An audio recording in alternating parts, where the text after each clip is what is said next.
The Jake Asman Show will begin shortly. Thanks to all these great Patreon members who help support the show. Get your SuperChats ready. Jake will be here in just a moment. If you love the New York Jets, this is the place to be.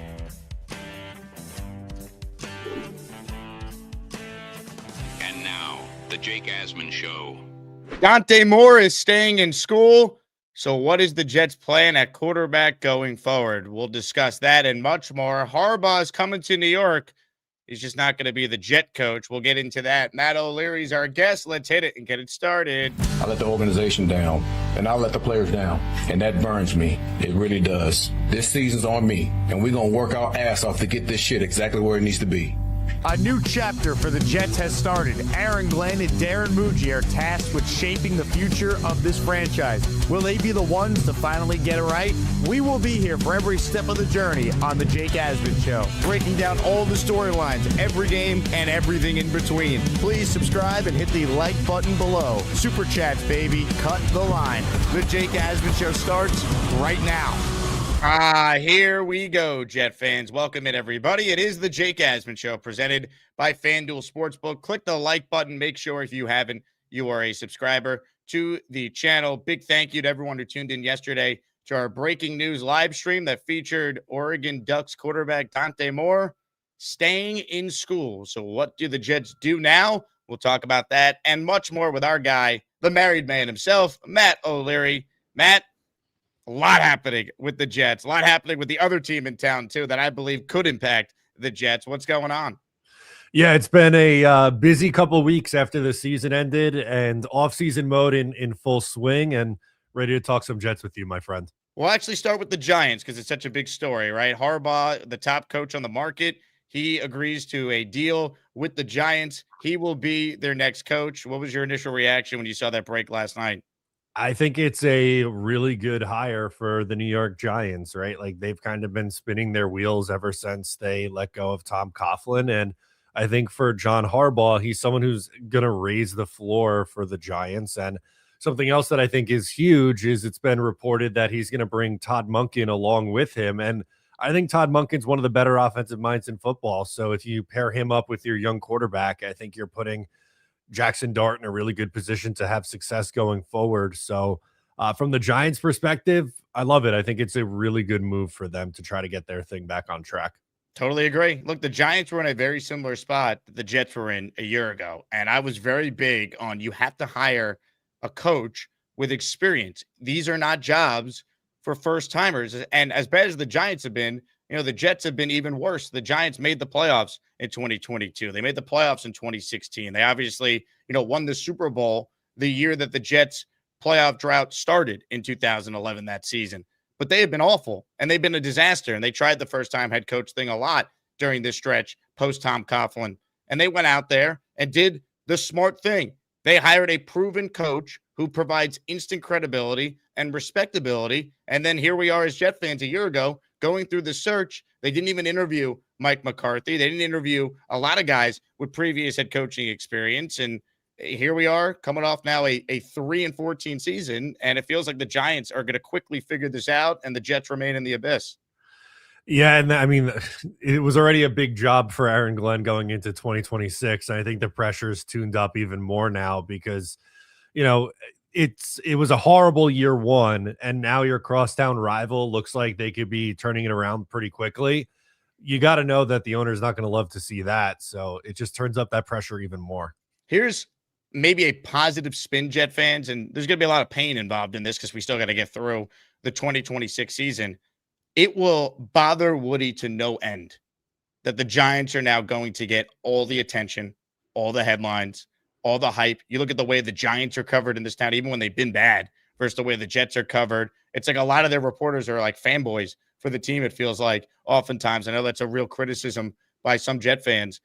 If the Giants turn it around and Harbaugh is successful, like I believe he will, I believe that Woody will be so enraged by all this, it might finally force him to hire a proven head coach and have that Leon Hess moment that Leon Hess had with Bill Parcells. And the name I'm thinking is Mike Tomlin. If he's going to take a year off and go to TV, how fitting would it be if Harbaugh and Tomlin, two rivals for years in the same division, now could coach in the same town and share a stadium?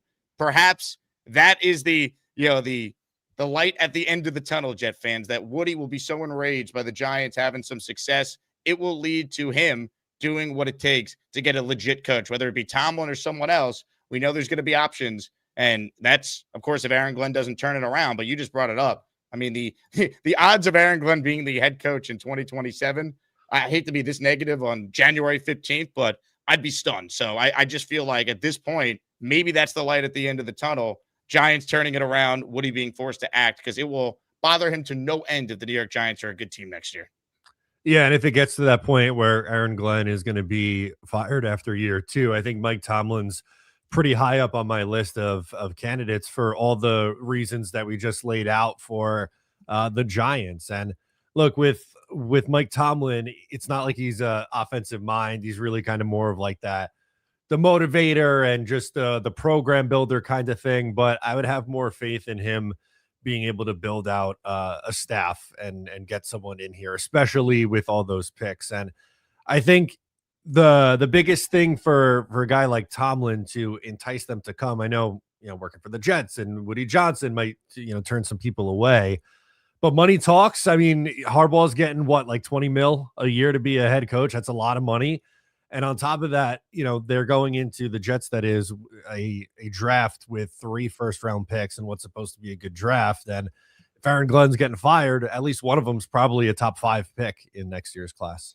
Yeah, to me, the path to getting someone like that is you have a plan to get a quarterback and you let a guy like Mike Tomlin have full autonomy to do whatever he wants, which is what Harbaugh has. Joe Shane is still technically sticking around as the GM, but we all know that is an organization that is Harbaugh driven. So I'm with you. I mean, Glenn's got to get this right. And now, as we talk about what went down yesterday, it is a lot harder to picture like what the clear path now is for a quarterback. I gave my take yesterday on the show. I want your take. What was the initial reaction to Dante Moore staying in school, Matt?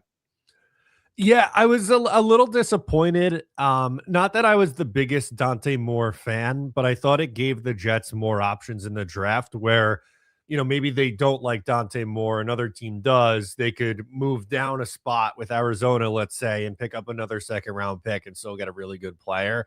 That was kind of my mindset. I don't think that's on the table anymore. I don't see a team trading up for a non-quarterback at 2 because it's going to be very costly to do that. So from that perspective, I was bothered by it. And also too, I just don't know, as you kind of laid out, there really isn't a clear path for the Jets to fix their quarterback situation. So I don't know what the plan is, Jake. I really don't. Don't let go of the rope, man. Don't let go. Aaron Glenn, he's got this master plan. The plan might be just trust me, bro, but he's got a plan. And I know it's hard to say. Just trust me, have faith in what we're doing. Here's my big thing too, Matt. Why did the Jets tank? Again, everyone's telling me, they're tanking because, they have this plan, right? And those to me that say that, why did they tank? Because what did they really accomplish now? You destroyed all the credibility you have with your own fan base. You don't have an option to get a clear-cut quarterback now. You were going to have a high pick anyway, even if you didn't quote-unquote tank. And the bottom line is, they still would not have been very good even if they didn't shut down some guys that probably could have played at the end of the year. Glenn was horrific even when they were trying to win, when he had Quinn and Sauce. They started 0-7. So, was it really worth the Jets being, a historic joke when now they're in a spot where at 2, there's no even obvious number 2 pick they should take? Forget just quarterback. People will debate position, the player. It's not like it's like, okay, well, consolation prize. You don't get Fernando Mendoza, but, here's Abdul Carter, or here is the Myles Garrett of the draft class, Will Anderson Jr. Who's the best non-quarterback in this class now? Again, Darren Muji's got to hit on these picks with Aaron Glenn, but what was the whole point of this? They're tanking, man. They got this strategy when, they didn't accomplish anything in year 1. In fact, they have a lot of assets, but who cares? You don't have a head coach, you're not winning.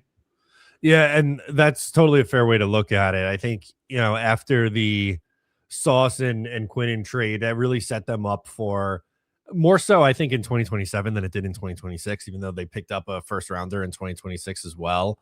But it just sucks that this is what happened in a year where it looks like there's only going to be one quarterback going at the top of the draft. And they couldn't outsuck the Raiders, which was unfortunate. And 3-win season kind of just lost in the shuffle now. Yeah, it's just, again, they're set up, but we got to go through more pain to get there. As far as the quarterback situation, let me throw out an outside the box name. You tell me your thoughts. Rich Cimini.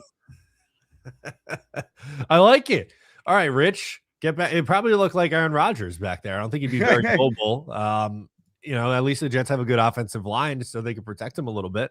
Rich did tell me yesterday when I posted this, he goes, I do have a pretty good arm per scout. So, I mean, it's funny to laugh at, but it's like, what do they actually do now? I mean, they're, of course, going to have to add some veterans before the draft in the first place. As we sit here right now, and things, of course, are going to evolve and change a lot, what in your mind is like some of the options you think the Jets will likely consider to fix this quarterback? I say fix loosely because I don't know if you can fix it, but you got to get someone to play the position for these games next year. What are your thoughts on where things stand? Yeah, I mean, it depends on what their valuation is, but maybe they're in on Ty Simpson, and that's not at 2, I don't think, but either 16 or maybe trading up from 33 to get into the back of the first round, and you take 2 position players and then quarterback in the late 20s, we'll say, or even if you made it to the top of the second round, whatever, maybe that's their play. I do think they need to add a veteran. Who that is, I'm not really interested in trading for Kyler Murray because of the money that you'd have to take on. If he gets cut, it's a little bit of a different story, even though I don't really love Kyler Murray. Like, I feel like beggars can't be choosers, but they're getting into the Marcus Mariota, Malik Willis, trade for Mac Jones, trade for Tanner McKee, field. And it's not pretty out there, Jake. There's maybe Kirk Cousins too, but that's another guy who's going to be 38 next year. That's not a perfect fix either. It really isn't. And that's the problem. But again, my belief is Dante Moore going back to school is that this ultimately saves the Jets from themselves, because I don't trust the Jets to do what would make the most sense, which would be trade the pick and get more assets and build your team and then take a chance on Ty Simpson later in round 1, or maybe you have to trade into the back end of round 1 for him or Trinidad Chambliss. Like, that to me would make the most sense. But I don't trust the Jets to do that. So I think we are being saved from the Jets doing something stupid here. The real question is, can they now just build the team? And then that's really the debate now at number 2. Like, what should they do? Do you want to go pass rusher there? Do you want to take a receiver? Is it too early to do that? Give us your initial reaction now at pick 2 in this draft, Matt. Yeah, I did a video this morning actually talking about the best options. And I listed, it's not just like one guy. There's probably, you can make the case for like 4 or 5 guys to be the pick. I think for pass rusher, the names you're going to hear: Arvell Reese, Reuben Bain, David Bailey's been making some headways now, the edge rusher from Texas Tech. I think Arvell Reese to me would be the one that makes the most sense for the Jets. I think is a high-end comparison, but I don't necessarily mean he's going to be this guy in the league. But, Micah Parsons is the name that gets brought up a ton because he played a lot of linebacker and didn't have these eye-popping stats at Penn State, just like with Arvell Reese. I think he had 6.5 sacks this year, which isn't obviously like jumping off the page as this monster season. But I think he'd be someone who could come in and make that transition to edge. And if you want to go offense, like, is too early for Carnell Tate? Like, I think he'd be a really nice addition to this team. It's a bit of an overdraft, but I don't think by much. He's going to be a top 10 pick, probably somewhere in that like 4 to 7 range. So who really gives a shit if it's at pick 2 at that point? Yeah, we spend so much time talking about, it's a reach, but you know what? Like, if we did a redraft with Garrett Wilson, he wouldn't go 10, right? He'd be in the top 5. So like, just find 2 really good players at 2 and 16. Like, that's the goal. Like, Muji, you might be able to stick around if your draft class is pretty good and you could survive Aaron Glenn being canned for a legit coach. Like, Joe Shane was able to stick around because he drafted Jackson Dart, not because he's a good general manager. Like, Muji, he hit on the Membu pick. Time will tell with some of the other picks from his first draft. They don't all look bad. Like, find good football players. That's the bottom line. And if you believe Carnell Tate's going to be a stud like I do, I'm in. Take him at 2. Take Reese at 2. Take Bain at 2. If you want to take Downs, I'm starting to warm up to it more the more I watch him. I just don't love taking a safety that high. But again, it's maybe a little different from a Jet perspective because you do have pick 16 and you have 2 other high picks in the second round, including pick 33, which is essentially another first. So I'm kind of wide open to everything other than taking the quarterback that's left, which I guess in this case would be Ty Simpson now at number 2. Yeah, that's just absurd. I don't think you could do that at pick number 2. And I liked that you brought up Caleb Downs. I'm not usually someone who would advocate for taking a safety that high, especially with all the needs that the Jets have. However, their defense is putrid, and the safety room is arguably the worst unit on the team. So I don't know how anyone could get mad at taking a generational safety with the number 2 pick. Is that my number 1 choice? No, but on draft night, am I going to be, throwing a temper tantrum because they picked him? I don't think so, because I think he's a really damn good football player. Comments, questions, super chats. We'll cut the line. Jet fans, let us know how you feel in the chat. Who should the Jets draft at pick number 2 following the news of Dante Moore staying in school? Ladies and gentlemen, on the show today, we are going to give away at the end here a signed Joe Klecko helmet. So make sure you enter the raffle for your chance to win the signed helmet, Hall of Fame inscription and all, by the great Joe Klecko. The first person to enter on the show today is Darth Crypto. He gifted 1 channel membership. He is in. And again, when you enter this raffle, you automatically are entered in our weekly raffle series every Tuesday, featuring a signed Garrett Wilson helmet this week, Revis signed helmet, and Pennington signed helmet. Comments, questions, super chats. You guys know the drill. They cut the line. How about we mention the defensive coordinator situation, Matt, and just the fact that the Jets to this point haven't fired any of their assistant coaches? Give us your thoughts on where things in your mind stand with Aaron Glenn's coaching staff. Can we get some more names for the defensive coordinator, right? Like, they've only reached out to the assistant with the Vikings. So I keep hearing Wink Martindale's name brought up. I don't really love that for the Jets, honestly. He's very blitz happy defensive coordinator, gets burned a lot, has a big ego. That just scares me. I think it could turn into a potentially toxic situation. So I would avoid that. If Vance Joseph doesn't get a head coaching job, can they use their connections with Denver to try to get Jim Leonard in here? I know that's a name the fans brought up a lot, but eventually I think he'd want to make the jump to a coordinator spot. I don't know. I don't know what their plan is. We haven't really heard all that many names outside of Wink Martindale being brought up 100 times. And the 1 interview request that they put in. And the reality is the reason why Wink's name keeps getting brought up is because his agent is shameless, just feeding stuff to people on the Jets beat and in New York media. He is a shameless agent. I will leave it at that. Again, people look at Wink Martindale's recent track record. You do not want this guy to be the Jet defensive coordinator. This is Steve Wilks 2.0 in my mind. Yeah. Remember Greg Williams with the Jets in 2020? I think that's what it would look like. A guy who's going to run 0 blitz a ton. The pass rush is not going to get home, and they're going to get burned in the passing attack. Yeah. And here's the problem, right? And this is why I think they should have fired Aaron Glenn. I don't think anyone wants these jobs because I think everyone knows the coach is dead coach walking with 1 bad start. He might not even make it to the end of the year. And that's a good point to bring up on maybe why they should have fired Aaron Glenn, right? Because as you mentioned, do you want to latch yourself on for a one and done situation? I don't know. You can make the case too. There's only 32 of these jobs, and somebody's got to take them, and someone's going to want to take that gamble to move that step up. And if you have success, it'd be a big story. But that's a fair way to look at it, I think.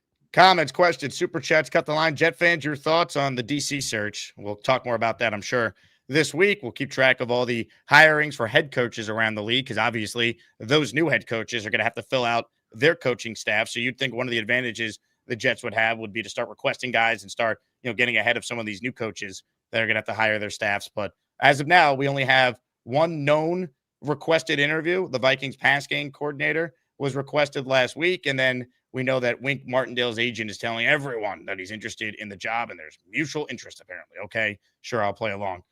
The Rooster with a super chat. Are we concerned the Jets haven't fired anyone from the offensive staff yet? Well, why would you fire anyone from the offensive staff? The offense was magical. Our quarterback coach, who's a former running back who mostly coached running backs for the vast majority of his career, was phenomenal this past year, Matt. Charles London's one. It was a bizarre hire last year. I didn't. We all really said it at the time too. By the way, Yes. you didn't say that. Go look. Hey, we all did. Yeah, I didn't like the hire from the jump, but I think he's going to be going. Is Scott Turner going to stick around? I don't really know what he does here. And Sean Jefferson, I wouldn't be surprised if they moved on from him. And on the defensive side of the ball, whenever they hire a D coordinator, just let the defensive coordinator bring in all his own guys. You don't need to have any holdovers from the previous staff. Amen. Darth Crypto, as Maniac for 26 months. Thank you, Mr. Crypto. Obviously a government name there. What do you think about this? Number 2, pick the best pass rusher. Number 16, quarterback. Number 33, traded to the Eagles for A.J. Brown's rework contract, fixes 3 big issues. I think you would need to trade more than just the top pick of round 2 for A.J. Brown. You're going to have to give up at least 1 first rounder to get him. Yeah, you probably would have to. I don't know off the top of my head what the contract situation looks like for him, but I do think his time in Philadelphia is over. I mean, he has a lot of years left. He just signed an extension. So 26, 27, 28, and 29, he would be under contract. He's a big body receiver that I think would complement Garrett Wilson well, and it fixes a big need. And it would make life easier for that young quarterback that you're taking at 16. I'm assuming it'd be Ty Simpson in this situation. Yeah, I mean, look, obviously A.J. Brown is a really, really good player. I think he'd be miserable here. I mean, this guy was miserable the year after they won the Super Bowl. Like there was issues all season long, drama between him and Hurts and the offensive coordinator. And again, I know the Eagles' passing attack was a problem. I'm not trying to minimize that, but like the guy was voted the team captain and he was a diva every week. That doesn't fit the Jets timeline right now when we have no idea who the quarterback is. I mean, he seemed to have issues with Jalen Hurts, and the Jets aren't going to have a quarterback anywhere. Like Jalen Hurts may have his own flaws, but he is going to be significantly better than anything the Jets are tossing out there next year. 100%. Doug Developer with a super chat. How much will it pain you guys to see the Giants succeed with Harbaugh while we continue to suck with Glenn? Or as a diehard Jet fan, are you more indifferent? I'm going to try and take a positive angle on this. If the Giants are really good, I think that forces Woody Johnson to finally act. Stop listening to dumbasses who don't know what they're doing, telling you to hire, the first-time defensive coordinators, every single hire besides when your brother hired Gase since you own the team. Let's actually do this smart thing called hire someone with previous head coaching experience that's been successful. Not Adam Gase, but someone who's actually been successful, like Mike Tomlin, like Kevin Stefanski, like Mike McCarthy. All these guys who are available right now. That's what I hope the Giants being really good with Harbaugh, which I fully expect them to be this upcoming year. That's what I hope forces Woody Johnson to do something about it, because nothing bothers him more than when the Giants are good and no one's talking about the Jets. That's why after the Giants won their second Super Bowl in 4 years in 2011, what did the New York Jets do that offseason? They traded for Tim Tebow. Go look at the history of Woody Johnson. This stuff bothers him. So I hope Harbaugh going to the Giants increases the pressure on Woody to do what needs to be done, should be done now, which is get rid of this awful head coach and hire someone. If you're going to keep Glenn, let him be tank commander for a year, and let's get a real proven NFL head coach going into the 2027 season. Yeah, it is going to be frustrating to watch a team that's been bad for a long time in the Giants, like the Jets, turn it around. It feels like they have their franchise quarterback. It feels like they have a head coach who can start turning it around. And, if Aaron Glenn goes out and they win 4 games next year and 7 wins in 2 years, I think he's going to pull the plug on it. He could preach the patience all he wants, but I don't see these guys getting a third year if it goes the way that, many think that it's going to go next year. Lou B in the house. Is there any path to get picks for Hall? Well, if you tag him, you could trade him. That'd be the only way to do it. Yeah, I was just going to say you have to either franchise or transition tag him, and you get something in return. I just don't want to lose Breece Hall for nothing. I don't want to see him walk in free agency. Well, I think if you didn't trade him at the deadline, then you have to have him on the team or get something for him if you are going to tag him and trade him. Yeah, exactly. And honestly, I don't know where you stand on it, but I'm rooting for a contract extension, right? Like if it ends up being a transition tag and it's only 1 more year, or a franchise tag and it's only 1 more year, I'll live with it. But I would look to give him somewhere in the Kyron Williams contract, like 3 years for $11 million, somewhere in that range. Yeah, I'm with you. I would have no problem with that. NYJ writes in Cousins, Malik, Ty, or Trinidad. I think there's a scenario where you could have 2 of those 4. Like I could see a Kirk Cousins, Ty Simpson QB room, or a Kirk Cousins Trinidad Chambliss quarterback room? Yeah, absolutely. I think to me, Cousins feels more likely than Malik Willis. I just don't think the Jets are going to go, and Malik would go down this road either. I think he's going to have his options out there, and the Jets tried something similar with Justin Fields. I think Malik looked better this past year with Green Bay than Justin Fields has looked, but similar thing where it's a reclamation project. Comments, questions, super chats, cut the line. Make sure you enter the raffle for the signed Joe Klecko helmet that we'll give away at the end of the program. This one is from our guy, Peter Castro, who says, idiots running this team. It's too much for fans to take. There's no hope with Glenn. The hope is this, Peter Castro. You ready for this? Maybe the New York Jets are playing some 4D chess. I'm going to be the positive guy. The march is officially on, Matt O'Leary. It's only January of 2026. Tank. We're doing the Hugh Jackson double tank, baby. Aaron Glenn, Commander. I don't know how I could do this for another 15 months, but this might be a reality, Jake. This is the earliest I've ever seen Jet fans talk about tanking for the following year. Like, it's amazing. We just did this, and we're doing the double tank now. And there are people that legitimately think, like, this is the way to go. Like, that's it. Just lose every game. You get Arch Manning. I'm like, okay. Maybe, but who's to say he wouldn't go back to school then? I mean, he might. I mean, here's the thing. There's so many potential options at quarterback next year. You'll hear everyone say that. And again, it feels like next year definitely will be a better quarterback class given this year. But we've said that before, and that's not always the case. I want to show this graphic before we get to more super chats. The day after the NFL draft, Todd McShay, respected draft analyst, Joe Douglas, butt buddy, whatever you want to say. But Todd McShay posted his way too early 2026 mock draft. The Jets had the number one pick in the draft. You know who they were taking? Garrett Nussmeier, who's probably going in the 4th round this year, maybe the 3rd round. They say he'll be at the Senior Bowl next week when I'm there, so I'll be fascinated to see how he does. But point is, look at this list here. Like, Lenora Sellers, back in school because he didn't have a good year. Cade Klubnik did not have a good year. Drew Aller got hurt, was going to be a 1st-round pick a year ago. McShay mocked him number 7 of the Raiders. Well, guess what?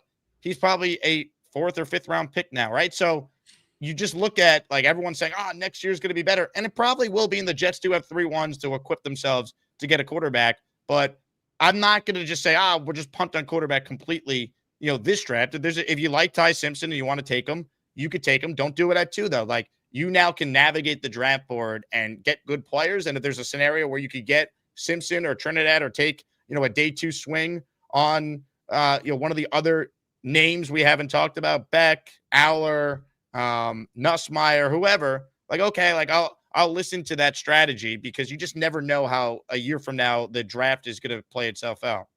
Exactly. The thing that I don't want to see, and it shouldn't, but if you take a swing in the 2nd or 3rd round, let's say, I don't want to put themselves in the Christian Hackenberg boat where it's like, we can't take a quarterback in 2017 at the time because we want to see what we have in Hackenberg. Like, a Garrett Nussmeier on day 2 shouldn't be stopping you from taking a 1st-round swing on a quarterback the following year. Ladies and gentlemen, more of your super chats. Matt O'Leary is hanging out with us here as we talk all things Jets. I realize I haven't even posted the call-in line, so I'm going to do that right now. If you want in on the Gusbuster Umbrella Hotline, by the way, gusbuster.com, Jake25, get yourself a discount on the world's #1 umbrella. Let's see. This one is from Jersey Mike, who checks in. Jordan Tyson, I know he has the injury history, but he gets open at will. If he didn't have the injury history, I think he's clearly the best receiver in this draft. That's my opinion, not the expert opinions. Just watching these guys. The injury history scares me, though. That's a real thing. Yeah, it absolutely is. And who knows, maybe he just, has a completely healthy NFL career and it was just a thing in college that, is something that he dealt with. But it's a big gamble to take, especially at number 2. So I did not include him in my targets for the number 2 pick. FMGJEA in the raffle for 1. Thank you for supporting the show. Jay Petito in the house in the raffle for 5 with this $20 super chat. First win of 2026 for the Jets is Moore staying at Oregon. I'll give you a Jet chant for that. You know what? I'll take it a step further. It's very rare you have a man on your show where when you attended his wedding, a Jet chant actually broke out. Hit it.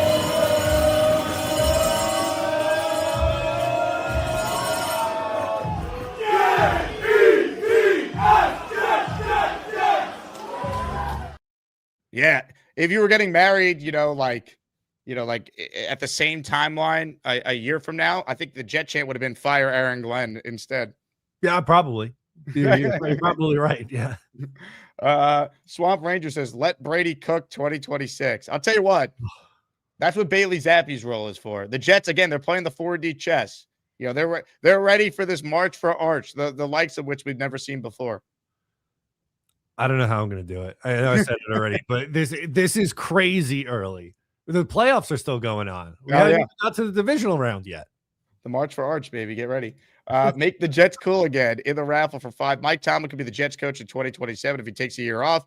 He bought a home near me in Remsenburg, Long Island, and I've seen him and his brother jogging locally. My broker friend who sold it said Mike Tomlin didn't rule it out. All right, here's our first Tomlin to the Jets rumor from a guy who his broker friend sold real estate to Mike Tomlin in Remsenburg, Long Island, and Tomlin didn't rule it out. Okay. Where? I don't even know where that is. Where is Remsenburg? I'm going to assume that's out east if it's somewhere Long Island and you and I don't know where it is because we're Nassau County guys. Okay, below Spionk. That's pretty far out there, man. Is it like Hamptons area, Montauk? What are we working with here? Yeah, Hamptons. That makes sense. Well, I'll tell you what, Mike. You take a year off. Let the Jets be awful. You'll take over. You'll have Arch Manning as your quarterback. You'll have all the other resources. They'll still have cap space. They'll still have some talented players on this team they can add to the roster. Now, it would be, look, again, if he's willing to work for Woody and Woody just says, you're running the show, this is the Leon Hess, Bill Parcells moment. Who would want to take the job? Bill Parcells coming off a Super Bowl wanted to take the Jet job. It could be done. It's called money, power, and a quarterback. And the Jets would be equipped to potentially have all that to offer to a guy like Tomlin or someone else who's proven that's available a year from now. You're right. And that's the biggest thing, right? They have the 3 first-round picks. If Aaron Glenn and the Jets are as bad in 2026 as what they were this past year, it's going to be a high pick again in that class to go along with the Cowboys and the Colts pick. So a lot of ammunition to work with. Doug says, I think they should take Bailey at 2 and take the best receiver at 16. Then if he doesn't win his lawsuit, take Chambliss at 44 and go BPA at 33. He might not make it to 44, though. I'm telling you, these quarterbacks get overdrafted. I mean, if you could get Chambliss at 44, that'd be awesome. I don't know if he's making it there. Yeah, I don't know if he does either. That's probably the range in where he should go. But as you just pointed out, quarterbacks get overdrafted all the time. So that might have to be at 33, what they end up doing. But I don't hate it. I think we'll obviously see. I'm curious to see what he measures in at because the reports are that he's going to be very, very small when he gets measured. Yeah, that to me is the big thing, right? His size and obviously the medical waiver we're waiting on. Mike checks in. You're making the mistake of assuming successful coaches would want to coach the Jets. They do not. Mike Tomlin's not coming with this record.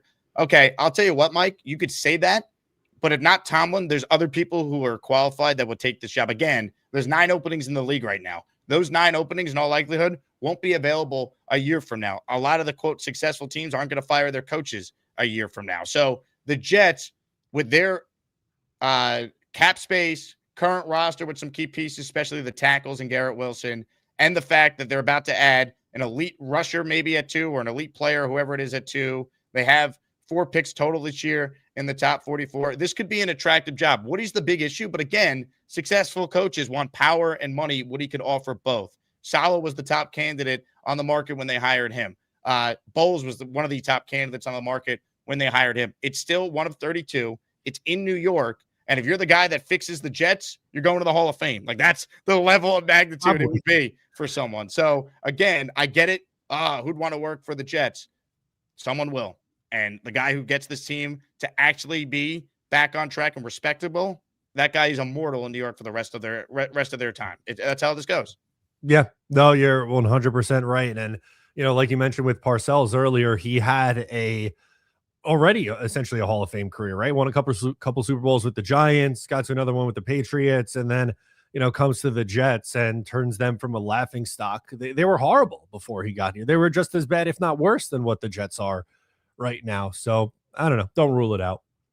Austrian Jet fan in the raffle for 1. Thank you, Austrian Jet fan. Terry checking in. Cousins still under contract. No trade for him. He might be released though. That's part of this. Yeah, And also, correct me if I'm wrong too, but I think Atlanta reworked his contract a little bit already this offseason. So I don't think it's as big of a contract as what it once was. Yeah, I mean, so he signed a 4-year, $180 million deal in 2024, but they restructured his contract this January, moving most of his 2026 salary to 2027. There's a vesting guarantee. So essentially, by the new league year, which is March 13th this year, he either gets released or signs a new deal because his 2026 salary is $2.1 million and the potential guarantee is $67.9 million. So he's going to get released. Yeah. Or if they want to keep him, he'll agree to a brand new contract and stay, which would eliminate him as an option. Yeah, I mean, if he does get released, that's a name that I think makes sense. At least, he could start, at the beginning of the year, and then maybe you turn it over to Ty Simpson or Trinidad Chambliss or whoever. Or maybe it works and he's just solid for a year. Who knows? NYJ Don't Tell NB says Bane, Chris Bell, Sonny, Ty, or Trinidad. Again, I don't think Ty Simpson's getting out of the first round. He might not get out of the top 15. I don't think he's realistic to think you'll get Ty Simpson with the second round pick they have. Chris Bell also had an ACL injury in December, so I wouldn't take him at 16. Maybe he's a guy you take in the second round then. Yeah, different story on day 2, right? But I don't think he's a first-round pick after the injury. Cashmere Black, none of these QBs coming out are first-round talents. I think Moore is a first-round talent. I just think he was raw, and he's not coming out now. Mendoza's a first-round talent. We can't dispute that. Yeah, I think Mendoza's definitely worthy of a top pick. Moore, again, high variance player. I think at 20 years old, he would have needed to get drafted and sit for a year before he was ready to go. But there's certainly talent there. Cashmere Black, what do y'all think about taking a chance on Will Levis? Well, we still employ his quarterback coach that he had in Tennessee, the great Charles London. This is very true. I'm out on Will Levis, man. Too many Zach Wilson vibes with the turnovers. He also puts mayo in his coffee. I just don't think you can be a good NFL quarterback if you do that. Yeah, he should be on a list, a no-fly list. I agree. Hit the like button, comments, questions, your super chats, cut the line. If you're just tuning in, get in the raffle. It's a signed Joe Klecko helmet up for grabs at the end of the stream today. Gator in the house. He writes in, Oregon's paying Dante Moore $7.5 million in NIL money for 2026. If Pittsburgh was the number 2 pick or almost any other team but the Jets, Moore declares, prove me wrong. # Jets are an abomination. I do think the Jets had something to do with it. I also think Dante Moore knew he needs development. And again, he's 20 years old. He's probably like, look, it's a lot of money, but I also can make $7.5 million or whatever it actually is to stay in college for another year, be on a great team. He's a quarterback who's obviously confident and believes in himself. It could go incredibly wrong. And if I was him, I would have declared because I just think financially it's a huge risk. But I think people are just using this to dunk on the Jets. I don't think it was Jet specific here. I'm not buying that. No, like if Arizona was picking 2 and the Jets were picking 3, I think it's still the same story with him going back to school. And with everything that he said in his announcement, I think, he feels they have some unfinished business at Oregon and they want to go back and try to win a national championship. 100%. Let's get to some calls now. This guy yesterday won a signed Corbett helmet on the show. It's Cash Money Mike. Mike, you got to confirm your address so we could work out where we agreed to send your prize to. Hey guys, how you doing? Can you hear me okay? We hear you, Mike. Great. So thanks for having me on, Jake. I appreciate it. And thanks again for the raffle yesterday. I can't believe I won again. So awesome to know that. I got 3 points, guys. Okay. I think based on my chat yesterday, I think the Jets should definitely go after Chambliss or Simpson in round 2. No question. I think that 33 pick should be the one they should take the quarterback on if they're available. I would probably take Chambliss before Simpson, and this is the reason why. Chambliss won in D2, right? He won twice. He moved up to D1, had no issues. Now, again, I'm not sure what the speed is between D2 and D1 versus D1 to NFL, but if it's comparable in speed-wise, right? I cannot see I can see Chambliss playing in the NFL, no problems. I understand he's 5'11", right? But there's been some Hall of Fame quarterbacks that have been 5'11". Not saying that Chambliss is going to be a Hall of Famer, but I would definitely take a flyer at the 33 pick at Chambliss, knowing that he's a winner in D2, went to D1 and won as well. That's my opinion. Number two, I think the Jets should only look at two head coaches for 2027, and that's McCarthy and Tomlin. I'd rather perfectly take McCarthy because he's an offensive-minded coach. I do like Tomlin because he'll have the players playing for him, but McCarthy and Harbaugh had the same exact stats based on what you guys provided last time. And I like McCarthy because he's an offensive-minded coach. That's just my opinion. And then in 2027, they should go after a quarterback if Chambliss or Simpson don't pan out, right? I think the Jets should take a quarterback every year until they find a quarterback, no matter what part of what round they take a quarterback. Just like some of the other NFL teams, they take a quarterback every year and they eventually find a quarterback. I think that's the way the Jets should go going forward to find a quarterback. I'll leave it at that, guys. Thanks for having a great show, and thanks for having me on, guys. Hopefully my points were better than the last time I was on. Mike, do me a favor. Respond to the Twitter DM I sent you so I can confirm your address and send you your raffle prize. As far as his points, I'll start with the Chambliss one. To me, we need to see what his exact height is, and we also need to know if he's actually in the draft. So I'm going to wait until we get more clarity. I'm open to taking him, and even if I love him, taking him as high as that 33rd pick or moving up slightly into round one to get the 5th-year option on him. Because I think by the time we get to the draft, I heard Mel Kiper say this, he thinks that both Chambliss and Ty Simpson are definitely going to go in round one, definitely Simpson. So we'll see on that. His second point was about McCarthy or Tomlin. McCarthy could get a job this hiring cycle, so we'll see. I think Tomlin is clearly the number one a year from now. If we're going to do coach search talk here in January, we'll see who else becomes available. And yeah, I mean, obviously, if they don't have a quarterback, they got 3 1s in 2027. So yeah, they're going to go and try and get their quarterback if it doesn't work out this offseason. Right. And if you take a quarterback in round 2, like I was saying earlier, it doesn't stop you from taking one in 2027 in the first round if that guy, plays 7 games this year and doesn't show you enough to be the guy.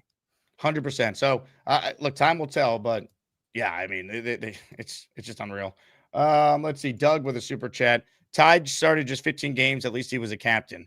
Yeah, he's a 1-year starter. Again, he sat behind Jalen Milroe at Alabama. He never transferred. Dante Moore, he just logged his 20th career start in the Peach Bowl. For some context, here are the first-round quarterbacks from the past 15 years who entered the NFL with 20 or fewer starts. Cam Newton, 2011-14. Ryan Tannehill, 2012-19. Mitch Trubisky, 2017-13. Kyler Murray in 2019-17. Dwayne Haskins in 2019-14. Trey Lance in 2021-17. Anthony Richardson, 2023-13. I would not take any quarterback with those few starts in the top 2. It's why I'm glad Moore went back to school, because I think the Jets would have done everything in their power to find reasons to justify taking him. When you're desperate for your job like Glenn and Muji are, you do things that don't always make sense for the long-term vision of the franchise. And I believe that they would have totally taken him. So I'm glad he went back to school, because I don't trust the Jets to do the right thing, which would have been trading at it 2 and getting more picks. Or sitting him for long enough, right? Like if they drafted him and their plan was, we're going to sit him and start insert veteran here. If they start 0-4, are they going to pull the plug and try to get the rookie in there to save their jobs? I would say probably yes at that point, which wouldn't be the best for him. Paul Fiore in the house. What's up, Paul? Everyone check out Paul's YouTube channel. Doing a good job talking Jets. Jets need to stay the course. Don't overdraft Chambliss or Simpson because they're desperate. Build a roster. Take a flyer on Nussmeier or Aller. Save draft capital for 27 QBs. Problem is, this regime could be desperate. That's the biggest problem. That's why I'm thrilled they can't burn the number 2 pick on a quarterback now. If they burn pick 16 on a quarterback, it's a lot easier to come up from than burning pick 2. Yeah, 1,000%. You're 1,000% right. And so is the comment too, saying about this regime could be desperate. Something I've talked about a lot with the Jets in the 2026 draft. I think they're going to want to take their swing at some point, whether it's someone in the second round or a Nussmeier or Aller a little bit later. I think in some capacity they're going to draft a quarterback this year. You ready for this breaking news? Breaking sports news on the Jake Asman Show. I just received a text from Peter Castro who says Remsenburg is 5 miles away from my house. I will get the address and I will talk Tomlin into it. So if this is true, Peter Castro is all over the recruit for Mike Tomlin, because according to Make the Jets Cool Again, obviously a government name, Mike Tomlin has a house on the east end of Long Island, and they have seen him and his brother jogging locally, and his broker friend sold him the house, and Tomlin didn't rule out coaching the Jets. So if we believe this is obviously true, Peter Castro is already going to begin the recruiting for Mike Tomlin in 2027. Matt, your thoughts? I think this is phenomenal. I think this is a great start. I see some other people behind the scenes saying that they live near the area too. So I think this is all hands on deck situation here. We are already talking about the March for Arch and getting Mike Tomlin to replace Aaron Glenn. And Matt, this is the earliest we've ever spoke about the future of the Jets this far out. It is January 15th. It's unbelievable. It really is. Over months and months and months before, 8 months before the start of the regular season, we're already talking tank. Unreal. Let's see. Kevin in the house. Reese and Woods at 2-16. Reese and Woods. So that'd be, I don't love the idea of going double defense. I would like one of the players to be a premium offensive player. Yeah, I think so too. I want a receiver. If Lemon is there at 16, now if Lemon's gone and Carnell T and Drew and Tyson, all those guys are gone, then you could sell me on it. I'd rather Sonny Styles at 16, I think, than Peter Woods, but not a bad player. You know who would love Peter Woods? Buffalo Jet, baby. Buffalo Jet fan is all about the Peter Woods, baby. The tank for Peter Woods. Doug, the developer. I like quarterbacks who work their way up. A-Rod and Allen both started in community college. Baker was a walk-on. Trinidad started in D2. Again, I'm intrigued by him. I would not use a first-round pick on him. Yeah, I mean, yes, these are all true, Doug, but you also had Trey Lance played his entire college career at D2, and that didn't end up working out. So there's it was like D1A, whatever, like North Dakota State's considered. Yeah, I don't. They're not right. Whatever that is, but same with Carson Wentz too, right? He went to North Dakota State, so I don't know. I get it though. More of your calls, ladies and gentlemen. We mentioned the name Peter Castro. How about a friend of Peter Castro? Will he be involved in the Mike Tomlin recruiting a year out? Get ready for Neil. He will make 13 points about the New York Jets and maybe hump a Patriots jersey. Get ready for Neil. He's probably smoking a big fat cigar and burning his house to the ground. That's Neil. What's up, Jake? Neil, will you be joining Peter Castro, members of the 69 team, to recruit Mike Tomlin of the Jets? He will be a Jet next year. There's no doubt about it. Yeah. I if you saw me stalking Tippmann, you can only imagine what I'll do with Tomlin. Tomlin will be having dinner at my house. He'll be at my golf club playing golf. My first house out east I bought was in Remsenburg when I was in my 20s. Remsenburg's a very exclusive area. It's the gateway to the Hamptons. It's a very private enclave. You have P.O. boxes there. There's no mailboxes. We used to have to go to a post office to get our mail. But there's, let's put it this way. The house I bought there back in the 80s was the smallest house in Remsenburg on the water. And it's worth about $1.2 million now. And it's a tiny little house. It stayed the same. But anyhow, that's good news that he's going to be in Remsenburg. But I have a plan here from the Jets' perspective I want to share with you guys. Everybody's talking. Look, Mendoza is not a guarantee to be a Raider. And, what you guys are failing to realize is Geno Smith had a bad year this year. Did he not? He was terrible. He was awful. Yeah, why was he terrible, Jake? Because they were a horrible team. And how was their offensive line, Jake? How many times did Geno Smith get cracked on? I would be. Do you think they're going to take a lineman over taking a quarterback? No, That's not how it goes. Let me finish. I'm going to make a case that Geno Smith is still a good quarterback for the Raiders. They're not sticking with Geno Smith when they can get the top quarterback in the draft. That's why they tanked. You think they were tanking to take a lineman? Okay, but what, Jake? They weren't tanking. They just were horrible. They were tanking. They shut down. Maybe there wasn't the intent to be this bad. They hired Pete Carroll to provide stability. But why do you think they shut down Crosby? Why do you think they shut down Bowers? They shut down all these guys to lose at the end of the year for a quarterback. Okay. Well, to get the first pick. Right, to take a quarterback. They don't do it to take Peter Woods or take an offensive lineman. Do you think Mendoza is going to start day one over Geno Smith? Yes. Geno Smith won't be on the team. They're going to get rid of him. Well, look, Geno Smith had a tremendous year in 2024. I mean, he was a good quarterback with a good offensive line. I don't care if you put Mendoza, you could put Johnny Unitas on the Raiders' offensive line, and he will get killed, Jake. They have no offensive line. The guy got sacked 100 times. Okay, well, they also had 2 of their starters suffer season-end injuries, including JPJ, right? So, again, I don't want to, defend the Raiders here. They suck. There's a reason why they're picking number 1. I get it. But they're going to take Fernando Mendoza, and then they'll add offensive linemen in free agency and the rest of the draft. Well, if they can get a haul and build a team, they have to build their team. They're in rebuild mode, but they have a quarterback under contract for $26 million who the year before last threw for 4,300 yards, 21 touchdowns, 10 interceptions, had a 100 quarterback rating. Yeah, but Geno Smith's not a bad quarterback. Maybe he could be competent in the right situation. I don't think it's crazy to have that be an opinion here, but you look at where they're at, Neil, they're not going to go and avoid selecting Fernando Mendoza. The reason why they lost all these games is to get the quarterback at the top of the draft and have Tom Brady pick the quarterback they want, and all signs point to that being Mendoza. All right. I just think that with the right, if we can compensate them, here was my plan. What would you trade?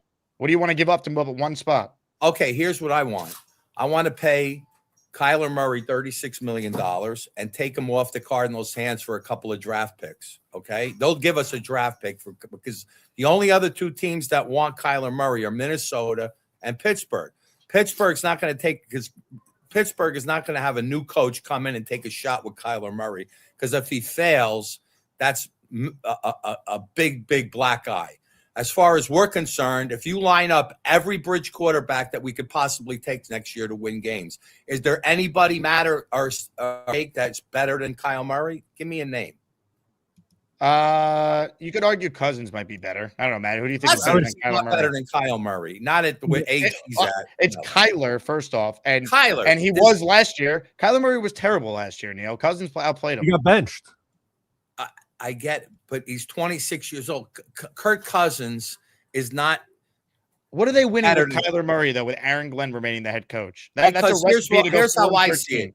If we get Kyler Murray and we take his contract on, and I don't give a shit about spending Woody's $36 million. I really don't care. I like him to spend the $36 million because if he gets cut, Jake, there's going to be a lot of teams after Kyle Murray, believe it or not. There'll be more than 2 that are willing to take him. Would you disagree or agree? Well, if he gets cut, yes, because you wouldn't have to owe him the amount of money he's on. That's the whole point.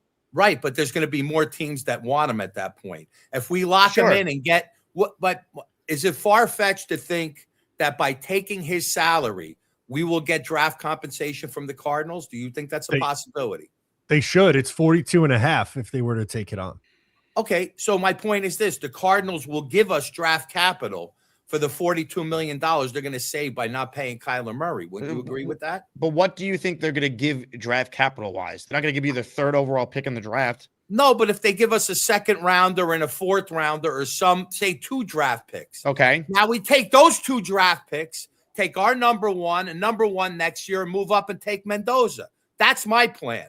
And I think the Raiders would say no to that. You could try that. Maybe, but I'm trying to say is it gives us more draft capital, Jake. And if worse, they don't take them, now we have 2 more draft picks to get more players in on the team. And we have Kyler Murray locked in. I don't give a shit about paying him $35 million because it's Woody's money. And we have a decent bridge going into next year. And we have 2 more draft picks to beef the team up. Then I take a defensive guy. I hire Pittsburgh's D coordinator. I tell him, look, we're not going to spend any money on the offense. We're going to take every dollar that we have in free agency and go after the defense like the Patriots did last year. We're going to let you take everybody you want on defense. We're going to go back to a number 5 defense with Kyler Murray. If he fails, then we have Mendoza. If we don't get Mendoza, We have a good quarterback. We take maybe the Miami kid will outperform him. Who knows? Or whoever it is. I'm not a draft guru, and neither is anybody else. We don't know who the best quarterback is going to be. Did we know Puka Nacua was going to be the best wide receiver in football in the 5th round? Nobody knew that, not even Allen. So bottom line is we go and get the best quarterback available in the draft. But if we don't get Mendoza, we have more draft capital. We have our 3 picks for next year that we could leave. We could give Tomlin the opportunity to go pick his quarterback who he wants. He'll have his defensive coordinator because he's going to leave Pittsburgh. He's a shot for us. And we beef up the defense and become a top 5 defense again. You could do a lot of that, except like having to do this like Kyler Murray thing. You sign him as a free agent. You improve your team. You could take a quarterback like Chambliss or Simpson, maybe as early as 16, but certainly with the 2 second-round picks you have. And Mike Tomlin will be the top name, and you sell him on, hey, we're going to suck. He's coming here. I'm going to be all over his ass. Believe me. All right, Team 69. Together. We tried the 30-13. Now we're doing 30-13. The 69 team. OG. Who do you have more faith in? Me and Peter or Tannenbaum? I have more faith in you guys than Woody Johnson. Yeah. Sure. I could recruit Tomlin. I think you could too. I will recruit him. And what would you say to him, Neil? What's the first thing you say to him? First thing I'm saying to him is welcome to the neighborhood. I live 5 miles away in East Moriches. Like he lives the other direction. Peter's east coming west. I'm west going east. I know Remsenburg like the back of my hand. Believe me, I'll find him if I have to go door to door. Okay? Apparently, Tomlin doesn't like golf. Okay, so we'll do something else we'll entice him in other ways. Okay. If not, he likes cigars. Will you smoke a cigar with Mike Tomlin? How about me and Peter make him an offer he can't refuse? How about I like it. There we go. These goddamn exploding cigars. I gotta go, Jake. I'll call back later. Shit. Just to give people some perspective here. JT the Brick works for the Raiders. He's their Eric Allen for Jet fans out there who know who Eric Allen is. JT the Brick on his radio show on the Raiders official flagship station in Vegas. This was him the other day talking about the Raiders potentially trading out of number 1 if they don't want to take Mendoza. Is an opportunity that the Raiders have. The only way they talk themselves out of this deal is that they get an offer they cannot refuse. And if they get that offer and they can't refuse it, then we have a real debate, embrace debate topic. We have nothing now, nothing.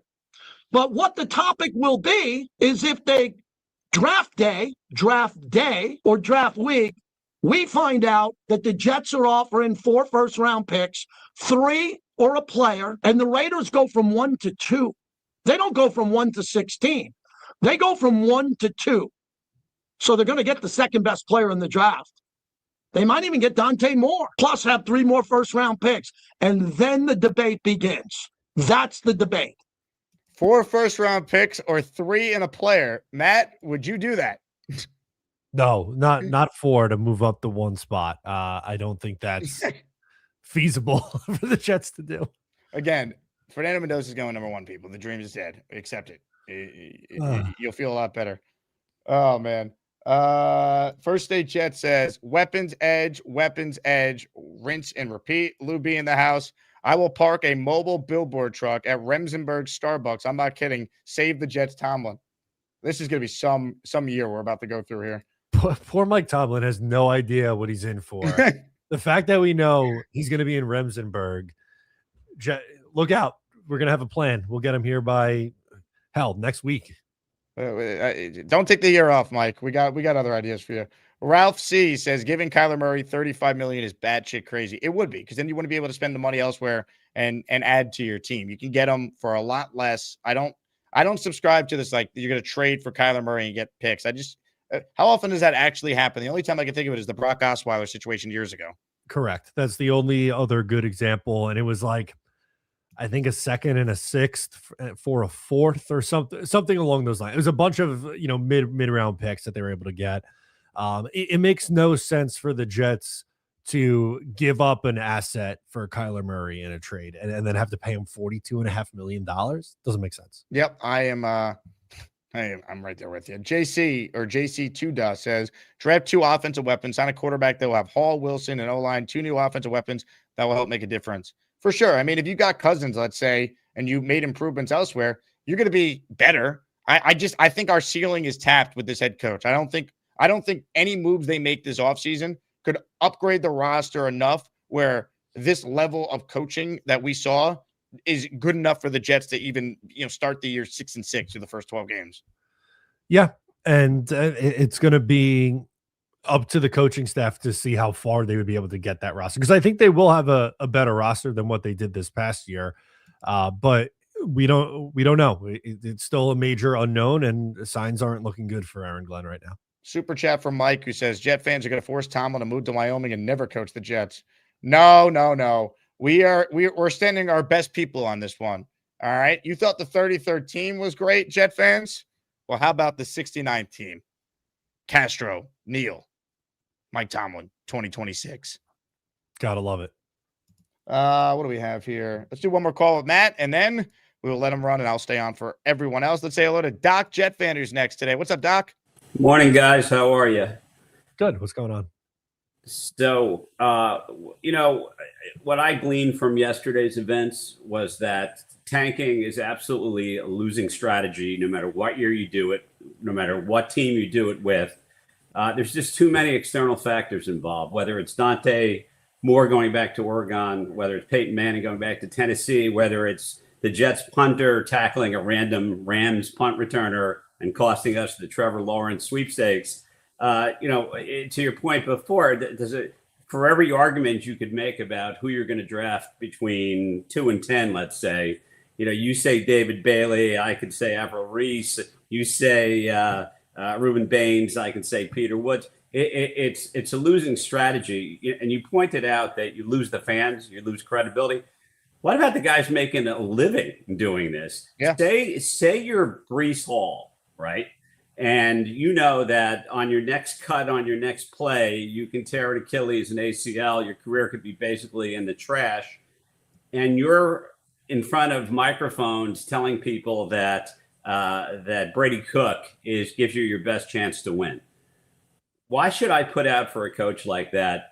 I've practiced with Brady Cook all week. He can't throw a 10-yard out accurately. I think, I coach Division I baseball kids, and it's very easy to lose your credibility if you're not completely honest with them all the time. They don't make a living doing this. The Jets players do. How does he get his credibility back for the players that remain on the roster next year?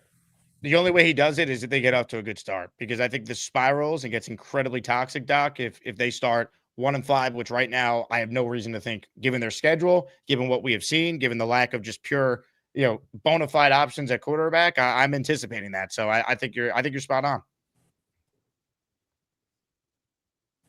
Matt, your thoughts? Yeah, for me, I think it's going to be really, really tough for Aaron Glenn to get the fan base back on track. And to me, it comes down to winning, right? And they have to obviously add significant talent to this roster. They got to find at least a short-term Band-Aid fix at quarterback. But you're right. That is one of the negative or downsides to tanking is, these guys are playing for their jobs in the league, and they don't think it's fair that they're going out there and they're trying, but the front office is giving them, Brady Cook to start games for. So he has an uphill battle, and that's probably putting it lightly. Is that all you have, Doc? Yeah, you have the audio. It's reverberating, so I can't tell when you guys are done. But my point, my last point is that if they even think about tanking in 2026, forget it. You've already lost. I mean, it'll be a self-fulfilling prophecy. He'll be out of a job for sure, which he may be anyway. Yeah, good call. And here's the bottom line. Like, they don't have to do that much to try and tank if the coaching remains this bad. Again, they started 0-7, people. People get big, they're tanking playing Brady Cook. They were not winning that many games with Tyrod Taylor had he not gotten hurt against Miami anyway. They were down 21-0 in that game with Tyrod playing before he got hurt. So again, people could try and sell you on, you can't judge Glenn yet. It's only been a year. And not only am I judging Aaron Glenn, he is horrific, and he will not be the coach a year from now. So pretending otherwise, I hope I'm wrong. Save the tape, egg on my face, all of it. But I'm not going to sit here and act like I have all this hope when I don't believe it. Again, we are the worst franchise in all of sports. We are the only franchise that would have entertained even keeping this guy for another year. So, I'm with Doc. And when they get off to a bad start, Glenn's going to be trying to save his job if Woody doesn't already pull the plug at that point. And we got to get through one more year of misery to hope that with the 3-1s and cap space in 27, we'd be set up for one of these quarterbacks and the legit coach would want the job. You know what you could do, Jake, to make yourself feel better? Get yourself all lamped up for the, what's it for Arch? Tank for Arch? March for Arch? The March for Arch is underway. There it people. is. That's what we're looking forward to all 2026. March for Arch.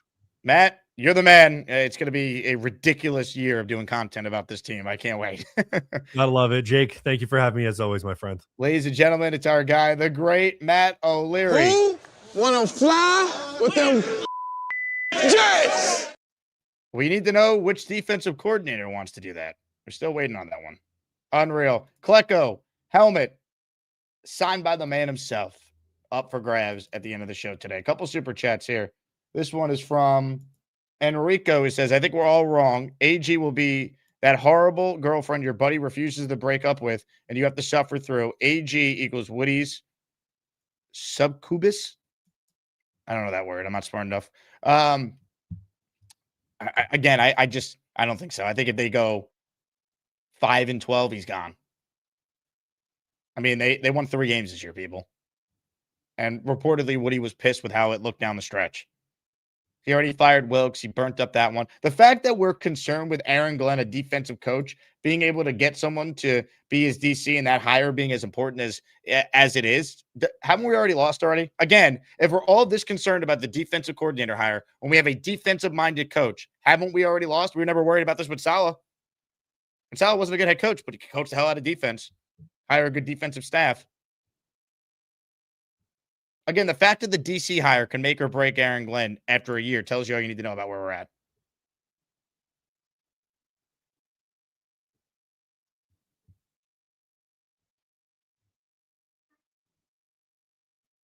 It's unbelievable.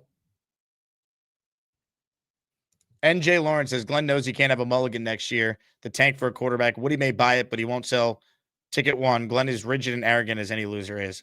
Well, the biggest problem the Jets have is what's the selling point for the season now? Ty Simpson is not going to excite fans to buy tickets. It's not. Ruben Bain might be an awesome player at 2. I like him. That's not going to get people to go to the stadium. Mendoza would have. They're not going to be able to get him. They have the number 2 pick in a 1 quarterback draft. But, time will tell. Again, Glenn could prove everyone wrong, myself and many doubting him. 85% of the fan base out on him. But what evidence do we have? Trust me, bro, is our plan. Ray Danger with a super chat, tanking for Arch and Kevin O'Connell next year. I'd love that plan. O'Connell would have to be fired. Eminent says, even if the Jets lost to the Rams, the Jags still had the easier strength of schedule in 2020. We would have had to finish 0-16 in order to draft Trevor Lawrence. I made this point at nauseum for years. No one listens. Because it's just easier to say, LOL Jets, and dunk on the Jets. They won the next week when they beat the Browns when their entire wide receiver room had COVID.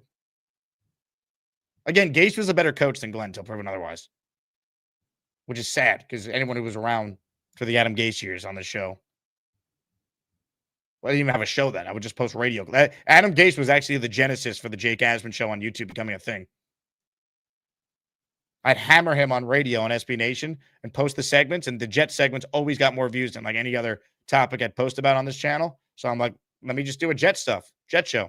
I don't know how to edit and do all this fancy stuff that the other creators did. So I'm like, I'm a radio guy. Let me just do a Jet radio show that happens to be on camera. So thank you, Adam Gase, for that. Thank you for that one. Us Jet fans are dopes. And Jet fans are clueless. I mean, they're dopes. They don't know anything. This is a really good hire. Gase is a great coach. Okay, Adam Gase is Kyle Shanahan before Kyle Shanahan. Gase is a great coach. Again, I'm going to throw out another option for quarterbacks. Samini says he's got a good arm. All right. He tweeted me it last night. So there you go. That's an option. That is a legit option. All right, more of your calls. You guys ready for the debut of a brand new intro for this caller? Hit it. My name is Lumpy, not Lumpy. I'm not De Niro. Just call me Lumpy. I had a mullet the last time the Jets were winners. Don't call me Lumpy, 'cause I'm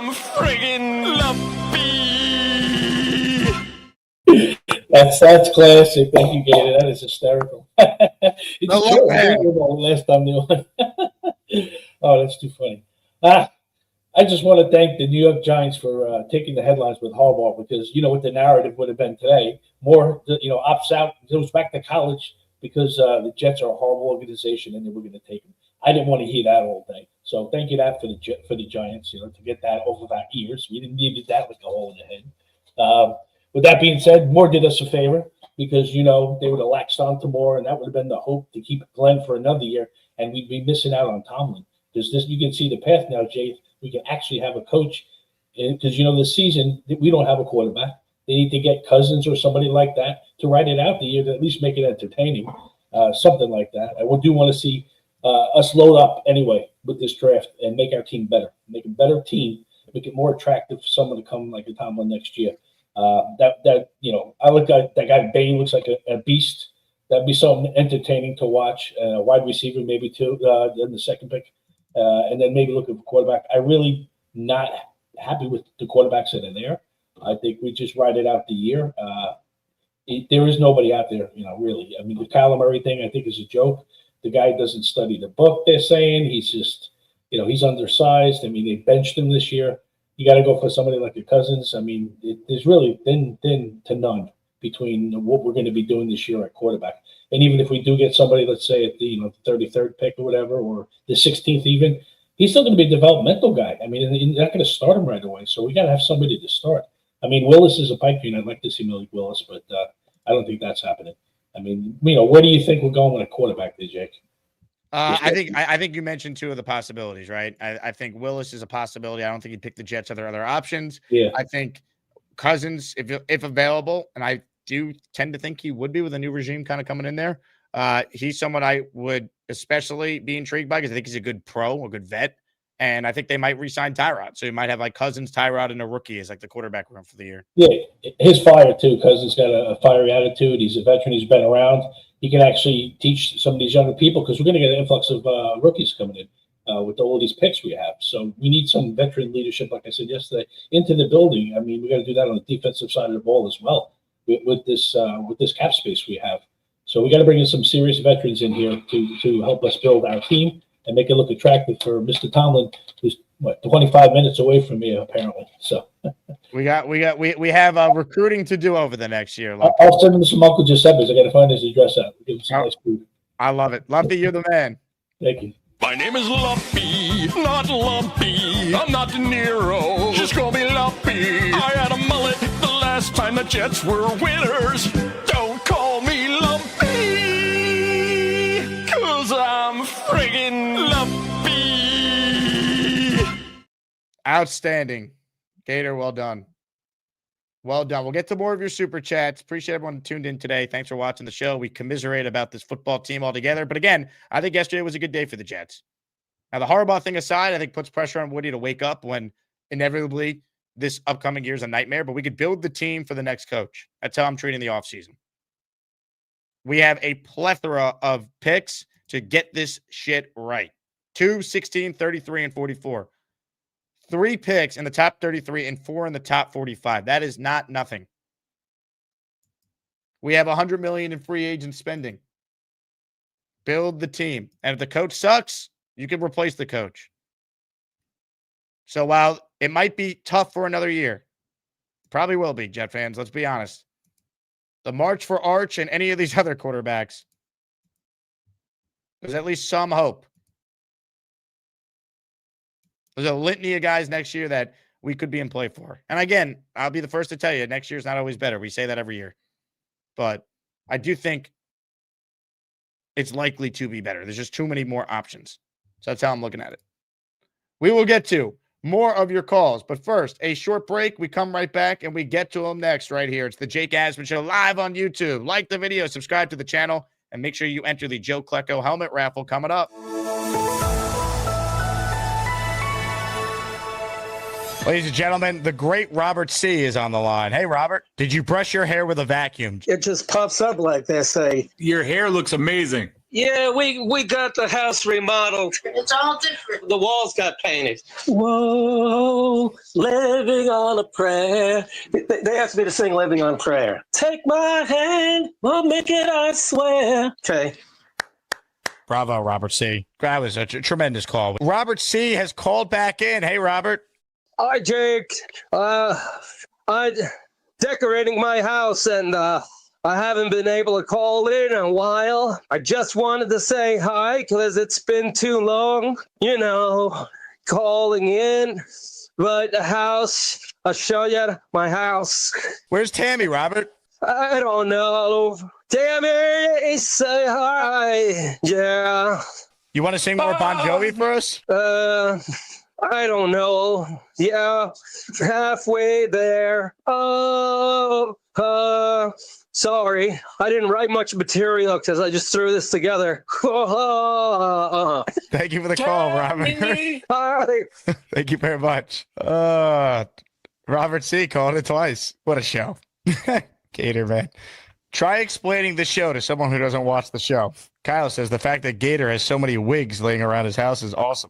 Why do I want a coach whose fan base wants his head on a pike? Let me finish, okay? Are you... You know what time it is? Yeah. Come on, everybody. Let's do some more rollers. 1, 2, 3, 4. Move that body up that floor. Right, left. Let's go. Come on. Pick that up. Let's get some arms going. Get the stretches going. Come on. 9, 10. Come on, baby. Yeah, you can move your body. Come on, everybody. Get up and do some exercise. Let's go. 6, 7, 8, 9, 10. Come on. 1, 2, 3, 4, 5, 6, 7, 8, 9, 10. I feel great. Come on, let's get some of that up there. What are you laughing at, B-Man? Pick those arms up, kid. Come on, what are you, a whipper, man? I'll give you that first, son. Shit, that wasn't B-Mac. That was Kev. Let's get funky like a monkey. Come on, girls, you guys can do this. 6. Really? Let's see if you guys can do it. Come on, pick it up. This helps this also helps strengthen the muscles. I'm feeling the burn. Let's go. Come on. Okay, now the other side. Come on. Man, I feel good. 2, 4, 6, 8, 10. 2, 4, 6, 8, 10. I'm eating. Beast, you can't out-exercise a bad diet, bro. You have to look good. You gotta be lean. You gotta be mean. You gotta have some weights in there. You wanna be scary, don't you? No, right? It's doing the air. Have this. Next caller, let's go. Let's get Bobby Midnight in here. Let's bring him in here. Hey, yo, move and groove. Let's move and groove, shall we? Move your ass. Let's go. One. Get your moving. Get your ass up. Get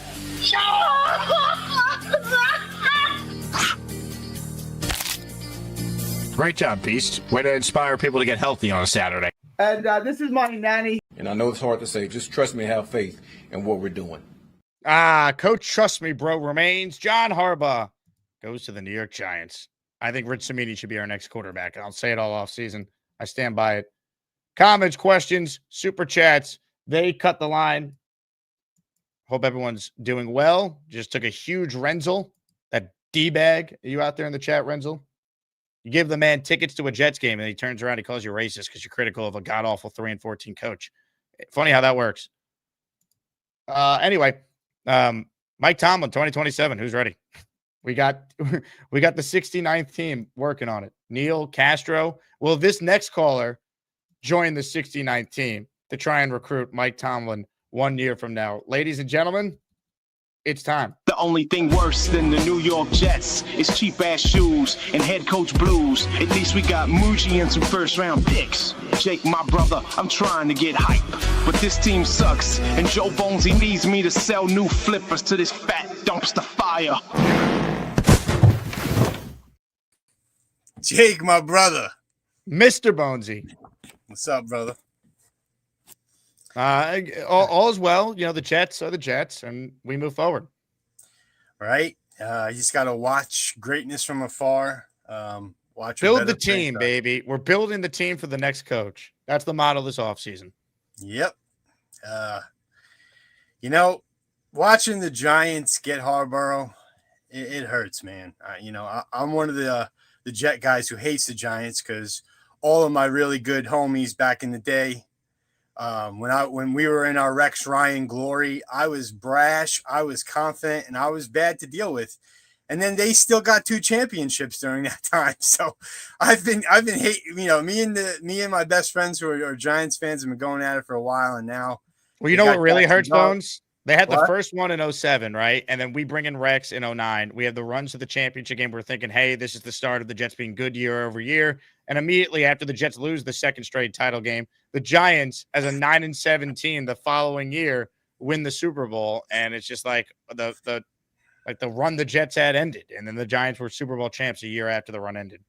Just can't catch a break. I mean, all the people that are talking about Kyler Murray, it's probably the same people who wanted Justin Fields last year. This living on a prayer, wanting guys who, there's a great Bonesy out there. His name is Joe Bonesy, who gave me this advice that we get the worst version of a quarterback every time they come here. So you know why though, right? You know why? Because the coaching is an abomination. That's why. That's the common theme here. Again, that's true. That is true. Look what we did to Sam Darnold. He could play. Many of us knew he could play. They ruined him. Look at all these guys, right? Let me say this. Justin Fields sucks. Mike Tomlin went 4-2 with him last year. He was playing decent at the end of his time in Chicago, where there was a legit debate, stick with Fields or take Caleb Williams, right? A lot of Steelers fans wanted Fields back, thought it was a mistake to bench him at 4-2. Again, coaching matters. It's all coaching. Drake May was on the Patriots a year ago, and they sucked. Trevor Lawrence on the Jags a year ago, and they sucked. Caleb Williams on the Bears a year ago, and they sucked. Does anyone actually think Bo Nix is good enough to quarterback the 1 seed, or does he have Sean Payton as his head coach? I don't know how much more evidence people need. There are outliers. There are the Peyton Mannings who can win with anyone, or Brady can figure it out with anyone, or I guess Burrow is elevating a guy like Zach Taylor. But again, so much of it is all coaching. Jared Goff got traded by one elite head coach to another team in Detroit, and until they got Ben Johnson calling his plays, they weren't doing anything. Justin Herbert went 5-12, as Leon writes in, the year before Jim Harbaugh went there. It has never been more about coaching in this league, and we have a guy who said X's and O's don't matter. It's not about the X's and O's. No, I definitely agree. We definitely are. I mean, the one outlier you could say is sometimes we just miss, like Zach Wilson. Like, I wanted Zach to be good, and yes, we fired. We had an actual good offensive coordinator here, and Woody made us get rid of him. So we had LaFleur in the building, and we got rid of him just because him and Zach couldn't come together. But Kyler Murray would not work here, unfortunately, especially with Glenn. One thing we have to all remember, we keep talking about Glenn and like the defensive side of the ball. Glenn is not an X's and O's coach. He was not hired to be an X's and O's coach, which just makes me hate Woody even more. After all we wanted, we went the young, solid route with a young up and coming coach, and we tried it and it didn't work. All we wanted was a veteran coach who could actually had proved it to us before. And again, he went with someone with who needed to be developed, a coach in year one who has that excuse that Glenn was acting. He talked a big game, he was acting like he didn't need that year to develop. But Glenn is a scout, CEO, leader of men. That's the best I could give him. He's not calling any plays. He's not. It's not that guy. What does he do? What does he actually do? He scouts. I don't know, man. He's the head coach. He scouts. He's the head coach. What does he actually? How does he help the team win games during the week? What does he do? The players play hard for him. He's a leader of men. Do we believe that? They started 0-7. I'm not. I'm just telling you the only things I got. There's nothing else, man. Again, you should see the shit I deal with on Twitter when people will talk themselves into a pretzel to try and justify one thing this guy does as a head coach. He does nothing. He's awful. The only thing that Glenn has done well is lose. Is Muji. And I still will die and on Adam Gase got us Joe Douglas. Fantastic. Yep, he did. I mean, Muji's been making great trades, and supposedly if Can Glenn's I signing say off this on him- too? I agree the trades have been promising. It's why I have more hope for Darren Muji than I do the head coach, obviously. Some of the reasons why they had to make these trades were because they completely botched free agency a year ago. The reason why they needed Harrison Phillips and Jawan Briggs is because they signed some guys who were over the hill and sucked to one-year deals in free agency. Right? The reason why they needed to make these trades and include some receivers in the deal is because we all knew they neglected wide receiver 2 and beyond, that going into the year with just Garrett Wilson and Josh Reynolds and Tyler Johnson and Alan Lazard was a recipe for disaster if you're going to try and allow Justin Fields to quote them, break out, to quote them, play quarterback. So again, Muji, I think, did a nice job with the trades, but there needs to be some context applied to why they needed to make these trades in the first place. And the biggest trades they made, the Sauce and Quinnen deals, the reason why they made them is because they started 0-7. So I like Darren Muji, but I'm not going to sit here and be like, look what they did here. It's like, it's not enough, man. They went 3-14. I'm tired of it. No, I'm with you. The 0-7 definitely was the reason why they made those trades in the first place. And you couldn't have done a worse job at scouting. Aaron Glenn's a scout, right? Scouting his own roster, like the talent that he thought he had and the fits that his vision and his scheme, it couldn't have gone worse on the defensive side of the ball. I mean, yes, we want to look at an improvement. The offensive line was an improvement. I do like the fact that every team knew we were running the ball and we still finished, top 10 rushing attack. The offensive line stayed healthy, which never happens. And, we got a little bit, at least we got an O-line to be happy about. But God, Sherwood, Quincy, Michael Carter, all it shows, all these guys that played well in solid scheme, it just shows you that you came in and you can't adapt. You can't take players and make them play well in your scheme or play to their strengths. Like, one thing you want to knock at Saleh, he wasn't a leader of men. He was a terrible head coach, but at least the man developed players. You say, hey, man, get me this guy. Get me Quincy Williams off waivers. That's my type of guy. I can develop him into an all-pro. Like, at least he can develop his side of the ball. Glenn does neither side of the ball, X's and O's. It is tough, man. To defend Glenn is tough. You can really only go on he's a scout, leader of men. That's all you can say. What else could you say positive? I mean, he's a good guy, right? Like, if we just talk about him as a football coach, like, I think players still respect him because he's a former player, but I think that goes out the window now in year 2, when year 1's as bad as it was. Like, they're only going to buy in because you're a former player. That gives you, like, credibility with the players for a year if there's no results. Like, they start 1-5, it's over. It's over. It's done. And why aren't we into, because what's his name? Flores interviewed for defensive coordinator position with a different team because his contract's up in Minnesota. Why wouldn't we explore that? Like, why are we looking at his DB coach as an interview? Why aren't we? Because Brian Flores would laugh at the idea of working for this coach. He'd laugh. He should have been the head coach. He's the guy I wanted a year ago. Story, Jake. That should tell you the whole story. Of course, you can't even look at a Flores as a defensive coordinator. No. Again, I wanted McCarthy a year ago. They didn't interview him, so I wanted the head coach. Woody, though. Fuck Woody, man. It's Woody and Tannenbaum and Spielman, the 33rd team. Give Mike Loxley an interview, but not the most proven coach on the market a year ago in McCarthy. But besides the point, from Woody though, right? I'm sure they didn't want give the guy an interview. You gave everyone an interview. We gave everyone an interview last year. Aaron Rodgers would have been the quarterback, and Devontae Adams would have been a wide receiver. Yeah.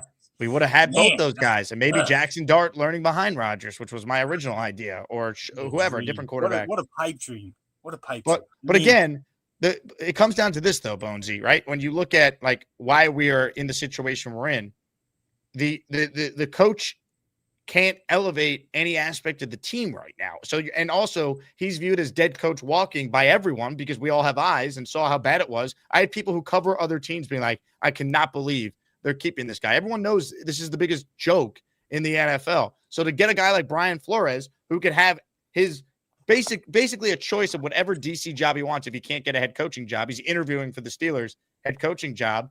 He's not going to work for Glenn when they passed on him to be the head coach. And he's like, why would I work for this guy? Now, what I would do, make him the highest paid defensive coordinator in the sport and say, hey, if we fire Aaron Glenn after a 1-5 start, here's your chance to be a head coach again. But at this point, I need an offensive coach for our quarterback in 2027. So, one, I don't think that would work. And two, I don't think Glenn's ego would allow him to hire a guy like Flores, and Flores would say no. So my big issue now with Glenn and why we have no interviews requested for any of these defensive guys besides the Wink Martindale interest, why would someone qualified want this job? How are you selling them on this job? Right. Your only real selling points could be that you're going to draft defensive heavy, and you get to pick your linebacker at 2 now that quarterback seems out of play. I'm actually happy that Dante went back to school because we would have picked him. We wouldn't have traded back. We wouldn't have been smart. We would have picked him, and the best thing that happened to the Jets was what happened with Dante Moore. And I see this comment here like, oh, man, Jake, with all the negativity, why wake up tomorrow? We are damned if we picked Moore with only 20. Lazaro, I am thrilled, man, that Dante Moore stayed in school. I think yesterday was a great day not a good day. I think yesterday was a great day for the Jets. I'm mad that we are retaining a coach who's inept and just throwing away next year. I think that's a mistake. I think there's guys that would take this job now that could help start building something that actually matters, that we could be showing improvement with. And I just think we're just completely wasting our time. So we got to just get through another year of this. If we don't, turn it around and it fails and Mike Tomlin's really our only option next year, we're all going to be crying that we didn't have the chance to get some of these veteran coaches that are out there right now. Yep. Because even a guy like Mike McDaniels, right? Mike McDaniels is going to get a job as a head coach, and he's got something that is wanted. He's imagine. I was just telling this to Joe Bonesy. Imagine the Ravens get Mike McDaniels, and you pair Mike McDaniels' run game with Lamar Jackson. like it's just things like that. Like Stefanski, there's too many coaches out there that we're gonna really be beating ourselves up if this wide ship doesn't make its turn, or if the rope snaps. we're gonna be beating ourselves up, man. But at least we have draft capital, and now that Dante Moore isn't coming out, maybe we can get a stud at 2 and then get our Jackson Dart wannabe. Bane and Lemon, sign me up. Yeah, I just want to make Dark Knight references for the next year. So get me Bane and get me Mekhi Lemon. 2 and 16, I'm in. Bane is a dog, man. I like Bane. I like the havoc he causes, man. I'm a big Bane guy. Buffalo Jet fan got me on him, so. He wants Peter Woods. He's a Peter Woods disciple. Yeah. Yeah. All right, Jake. Well, I love you, man. And just keep holding the rope, Jake. Keep holding. Don't let go, Bones. All right. I know you're not going to let go. You believe in Glenn. He's a leader of men, and he's a scout. I'm a hope guy. All I can do is hope, man. I don't want to hate on Glenn. I can't get to your level, but the doubt always sinks in, and all I can hope is that if we could just get a quarterback, he could get lucky, man. If we have Ty Simpson at 15 or 16 and he's actually a player, we'll all forget that Glenn can't coach. He'll bring in somebody who can coach this guy, and we'll just be like, man, Glenn can't coach, but he's a good scout. He got us our future guy. So Ty Simpson has 15 career college starts. He's going to come in and save Aaron Glenn's job next year? No chance. Give me Kirk Cousins. Give me Will Levis. Give me anybody except Colin Murray. Ladies and gentlemen, that's why he's the champ, folks. Mr. Bonesy, give him a hug, Woody. I hug him every day. I hug him every day. This is where we're at. Ruben Bain at 2 would be pretty sick. All right. Then he gets up there at the podium. He's interviewed. How does it feel to be drafted by the New York Jets? You know what Ruben Bain's going to say? I am Gotham's reckoning. I can't wait for that moment. Maybe we need a guy. Being a Jet fan, it's dark, right? These are dark times. Maybe we need a guy who was born in the dark, molded by it, if you will.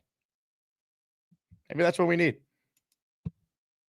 More of your calls. Jordan is up next on our show. Jordan, appreciate you making the call. What do you got for us, my man? Really? Yeah, look, you make some good points. I'm going to have to let you go. This is a family show. We're the freaking New York Jets, so we're shit. Thank you, Jordan. More of your calls right now. I saw this guy at our playoff watch party on Sunday. It's our guy, Paul Faz. What's up, Paul? What's going on, Jake? That was a good show, man. A lot of people came out. Definitely thank you for putting that together. I know it's a lot of work, and thought it was a great place you picked. And unfortunately, we can't even get the playoff losses that we'd like to get us happy. But you know what? It is what it is, right? I'm at that point where it is what it is. I'm done with the season. I'm looking forward to next year. I'm going back to optimism. And the only things I really care about, because I'm over the Glenn thing, we're stuck with him another year, right? Yep. So even if whoever until week 8. But yes, I see your point. Yeah, which would be another horrible move, because what good is that? I mean, we'll still never know firing Saleh in week 5, after week 5, if that was a good move or not. Who's to say we wouldn't have ran off a few more games, maybe made the playoffs? You never know. I'm not saying we would have, right? But all it did was really, really train rail our team, right? So if you committed for another year, let him play the year out. It doesn't even matter at this point who he picks as D coordinator, because it's going to do one or two things. It's going to bury him further. Or, you know what, if he does start to turn it around and he picked a good defensive coordinator, then maybe there'll be some hope with him in the future. With Harbaugh gone, I'm glad in a way, because there's nothing we could have did about it. He went to the Giants. I do worry about coaching, right? Because I do believe it's everything. And I worry that Harbaugh's getting a little older, and now we'll get to see how a team reacts to him in a new environment and see if he's successful, because I know everybody's already talking about when Aaron Glenn fails, let's go get what's the name from Pittsburgh next year. At least we'll get somewhat of an idea if the younger players are going to still respond to somebody of Harbaugh's caliber. And what's, I'm drawing a brain fart on the name for the guy for the Steelers, Tomlin, right? So we'll get a little bit better look at that. I'm just at the point, all I'm asking for is certain things. Please no Kyler Murray. To me, that's just a complete waste of investment.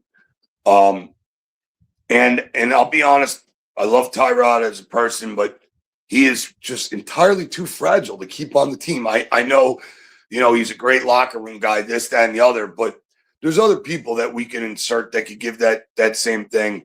And to me, it's a waste of a spot. And I don't care how much we spend for him. If we don't address quarterback immediately, to me, it's a problem. So right now, all I care about is let's do the right thing. Let's get the quarterback room the best we can this year.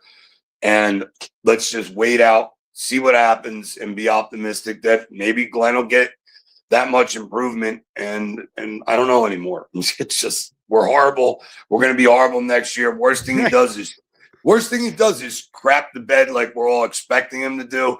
And it just makes our first round pick in 2027 even higher, which makes it better for us to have a chance to get a real quarterback in 2027's draft. I mean, I don't know what else to say.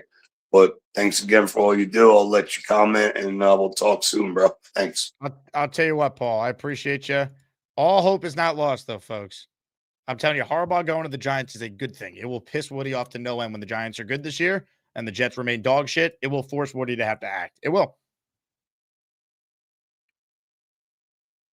We got our best people working on this, too. The 69th team was formed earlier today. We got Castro. We got Neil. They live on the east end of Long Island where Mike Tomlin has a home. We will be working hard over the next year to get a legitimate Hall of Fame head coach to coach the New York Jets. We got the 33rd team couldn't do it. It is time for the 69th team to get involved. We have our best people working on this.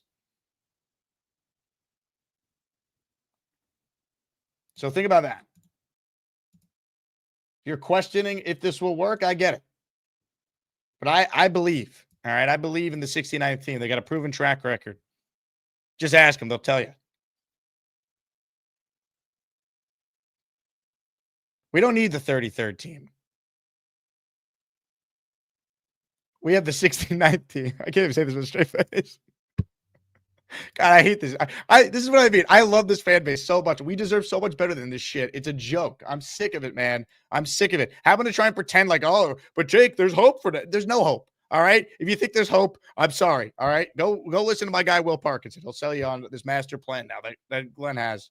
I can't do it. All right. The plan is to suck and get a real head coach. That's the only way this improves. Sorry, everyone. All right. The 69 team will do their best. Ladies and gentlemen, let's say hello to a man who is horrific at golf, but he's been improving. All right. He has been going to the simulator every day, trying to get his golf game better. And I think you guys might be surprised how he performed last night.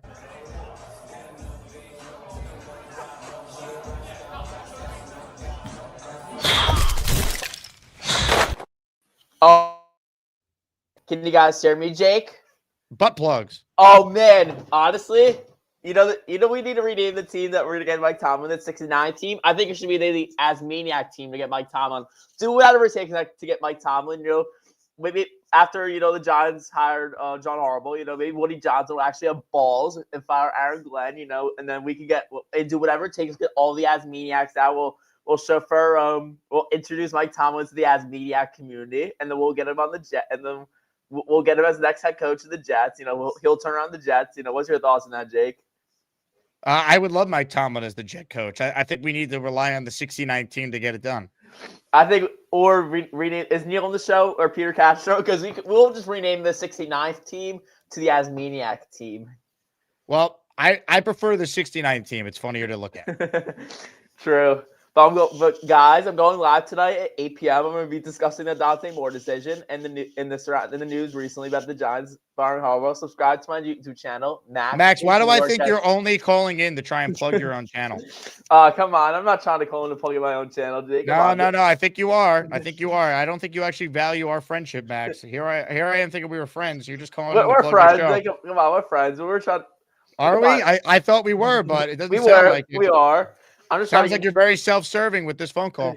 I'm trying to get more people on my show. We're trying to get more Asmaniacs to join our amazing Jets show. Hey, so you're trying to steal my audience? I'm not trying to steal your audience. Come on, Jake. Sounds like you are, Mad Max. Jets, Jets. Thank you, Mad Max.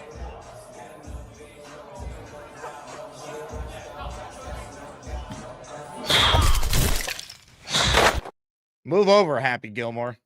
Mad Max is on the tour now, baby.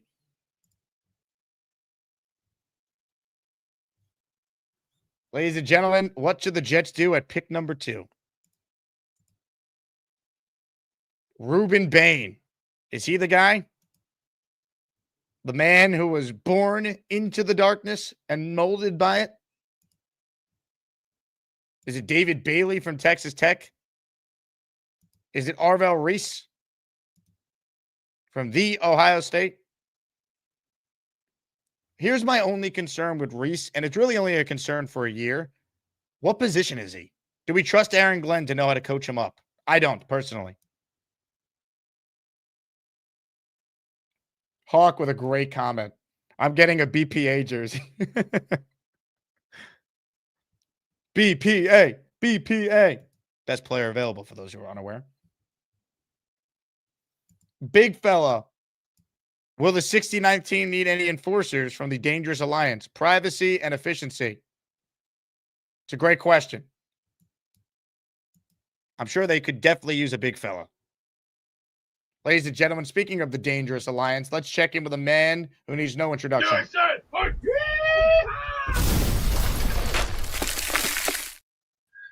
Beast! Que pasa, amigo? I'm laughing at these people. Boy, oh boy. The comedy you can come up with hundreds of ways. Oh, Jesus. From everybody I watch on TV is getting dumber and dumber every day. Wow. Can we not say dum dum? Doink doink. Ah, Coming soon, Jake. There's going to be a brand new show coming its way. Cooking with the King. Are you I'm the gonna king? have new. Hey, when it comes to that chicken, them ribs, those burgers, those pizzas, even hot dogs, Polish bratwurst. Yes, we do say the word bratwurst. Yeah, we're gonna do something different. I might even get myself a little grill and put on a little bit of a grill, and I might have something to keep that grill fresh and clean. Always remember, folks, it's not easy being cheesy, and you know who I'm gonna be supporting? The greatest place in all New Jersey. You know who I'm referring to? The greatest place in America. You know who I'm referring to? It's not easy being cheesy, but Utah, give me two. Right here. Telesios, the greatest place in New Jersey. I got gas right now. Thank you, Beast. Well said. Let's go back to Jordan, who we heard from earlier, and he really enlightened us with some great points. Hello, Jordan. I can't hear you, Jake. I'm sorry.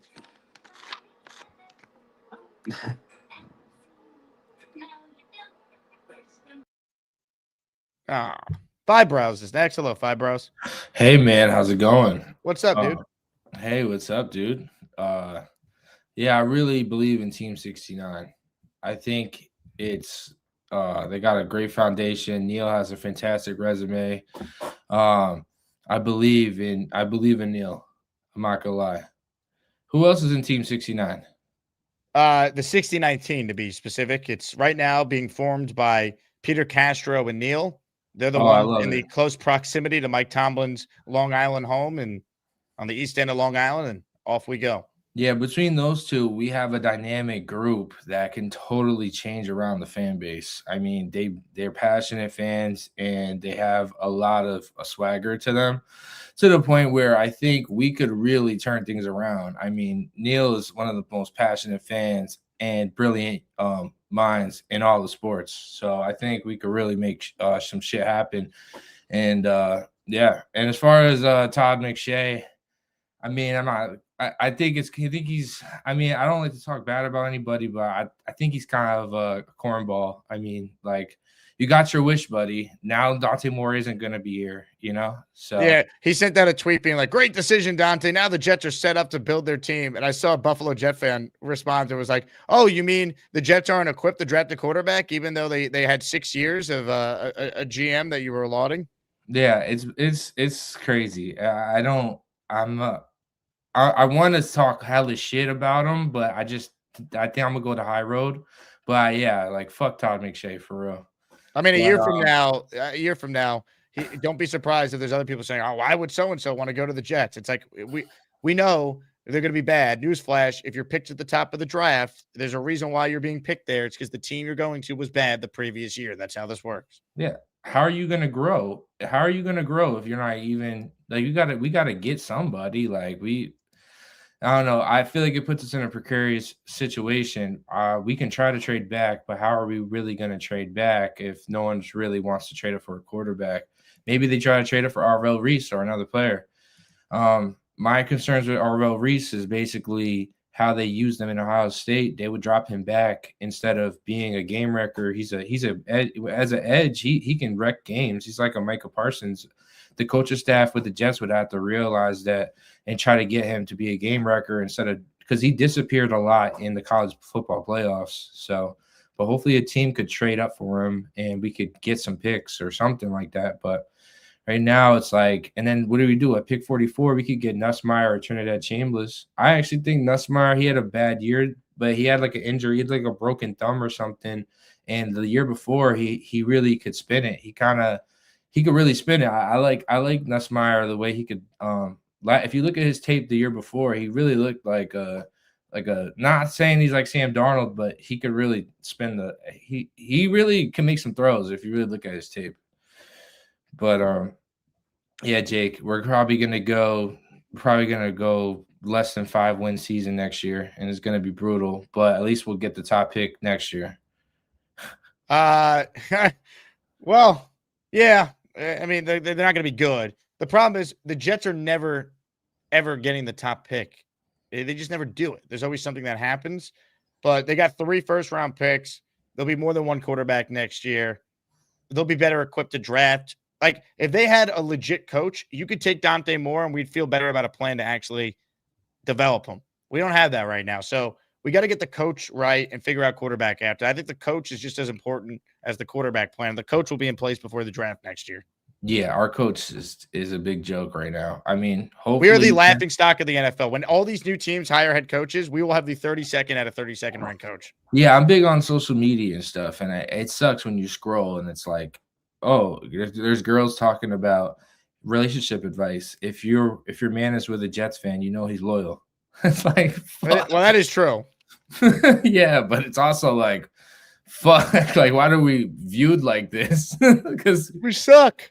Yeah, we got to be honest. We haven't made the playoffs in 15 years. We haven't won more than 7 games in 10. The Giants accidentally won 9 games and won a playoff game with Daniel Jones a few years ago.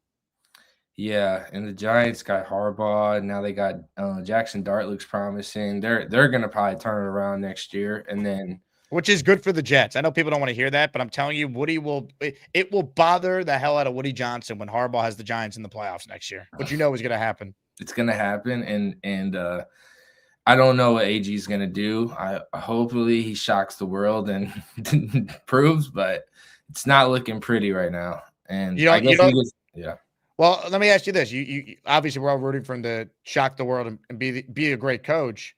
You don't think this plan will work? And I know it's hard to say. Just trust me, have faith in what we're doing.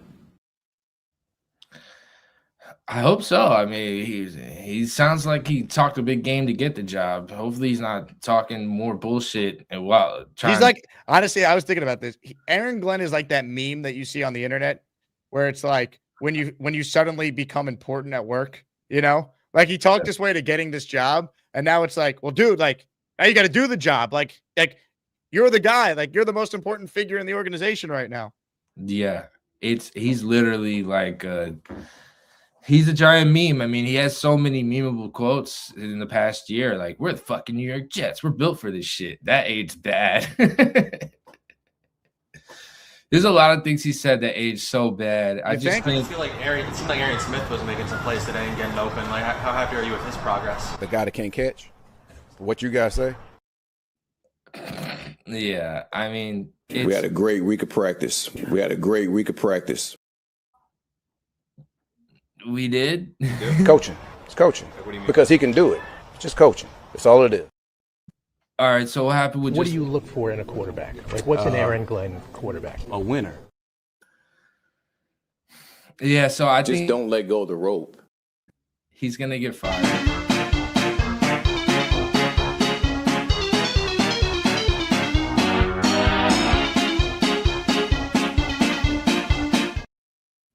Let's start with the quarterback coach to actually be a quarterback and not a running back. Maybe that'd be a good start. Yeah, I'd agree with that one.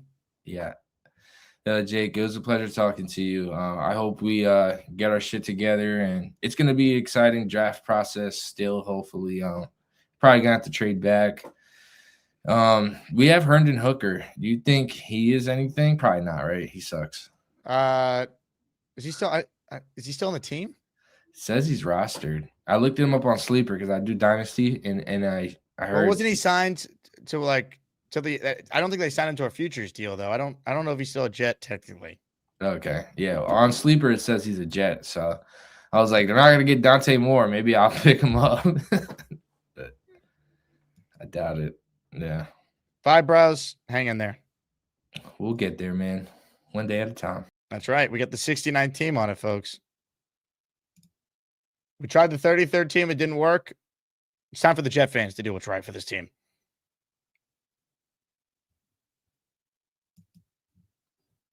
Jake Quest says Jake is going to be a meme when Glenn turns this around. I hope he does. I really do. I would love to be a meme. See, here's the thing. If he turns it around, I'm a Jet fan. That'd be awesome. I don't see how this gets better in a year. But I would love to see it. Again, I've done this show now live every day since Robert Saleh was hired in January of 2021. I've never covered a winning season. I would love to be doing fun shows or live every day previewing big games, excited about the team. We haven't had that. We've had moments of it briefly, 2-1 last year. The postgame show after they, kicked the teeth of the Patriots in all night was the most fun I've ever had doing a postgame show. Because it felt like we had legit hope. First Day Jets says Arian Smith had 0 catches last year. This year, 7. It's coaching. Coaching. You're not wrong. Arian Smith had 0 catches in the NFL until this year he had 7. So that's improvement.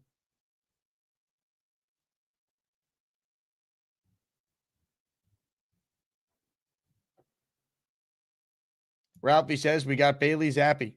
We do. Green Chaos says, why is Charles London still here? Well, he's an outstanding coach. Just ask Aaron Glenn. He hired him.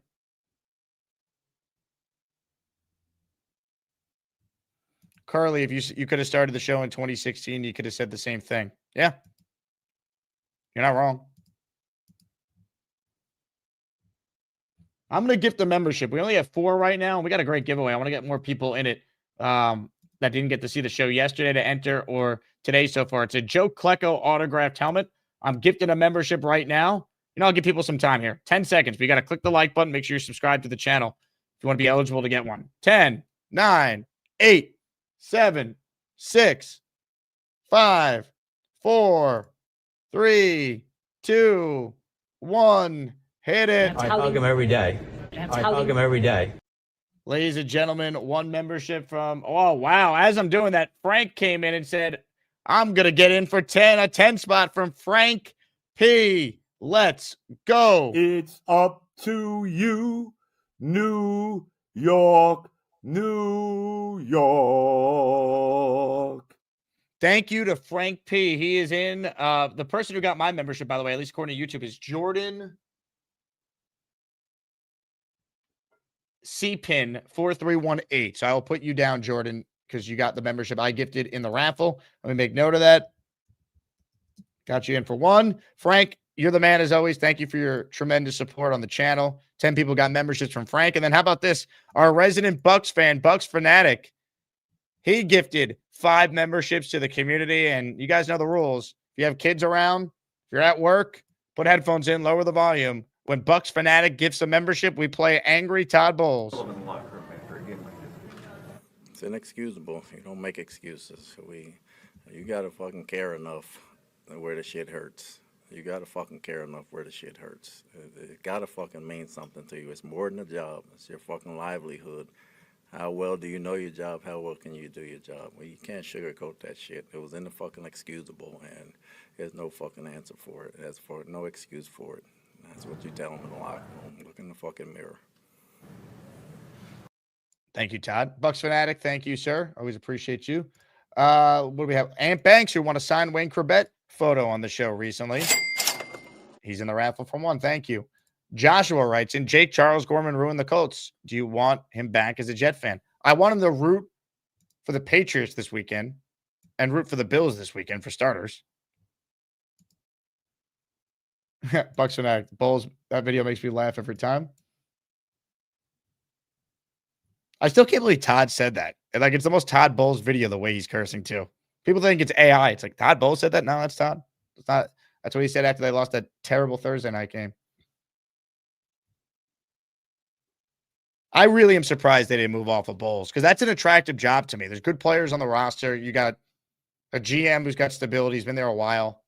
And you fired all of Bowles' assistants, so why not just bring in a new coach? That's a sneaky place for Tomlin next year, by the way. If Tampa has an opening, I could see Mike Tomlin going there. So we need the 69 team to step up and prevent that from happening. Tomlin was an assistant coach on that Super Bowl team with Gruden.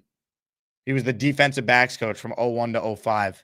Then he was the Vikings defensive coordinator in 2006 before he got the Steelers job, replacing Cower. Addy with a great comment. Bowles curses with the same amount of power as a Mad Max punch. Hawk says, Woody paid a guy $10 million a year to learn on the job. Damn right he did.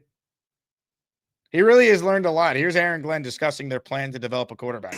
Given your defensive background, and given the way your quarterbacks performed this year, why should people feel confident that you have the infrastructure in place to pick a quarterback and develop him properly?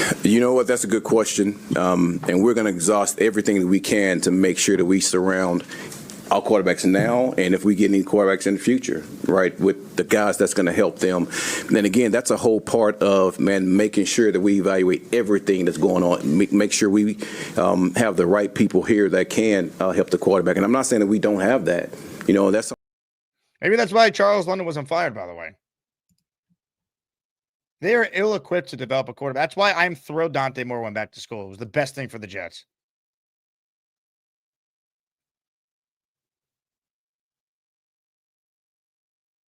The best scenario for the Jets played out yesterday. I want to give love to Rich Cimini, who I think should be our QB1 next year. He asked a great question there.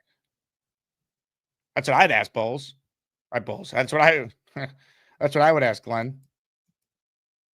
That's what I've been screaming about on the show.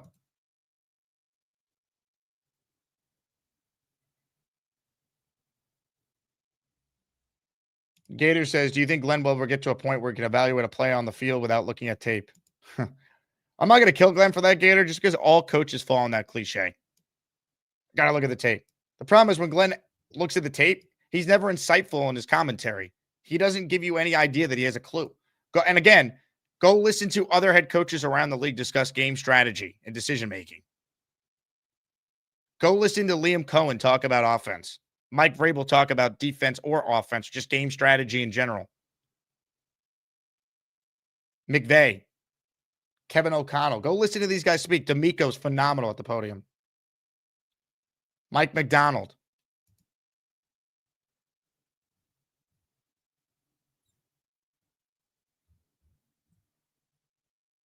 Bucks Fanatic, I miss Liam.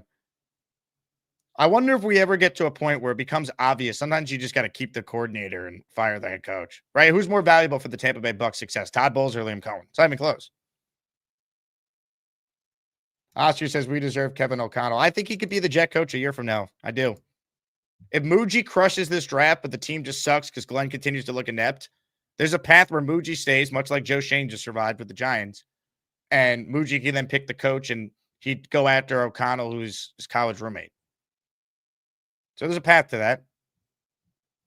Would I bet on it? No, but again, I do see some light at the end of the tunnel in 2027, Jet fans. It's just we got to get there first.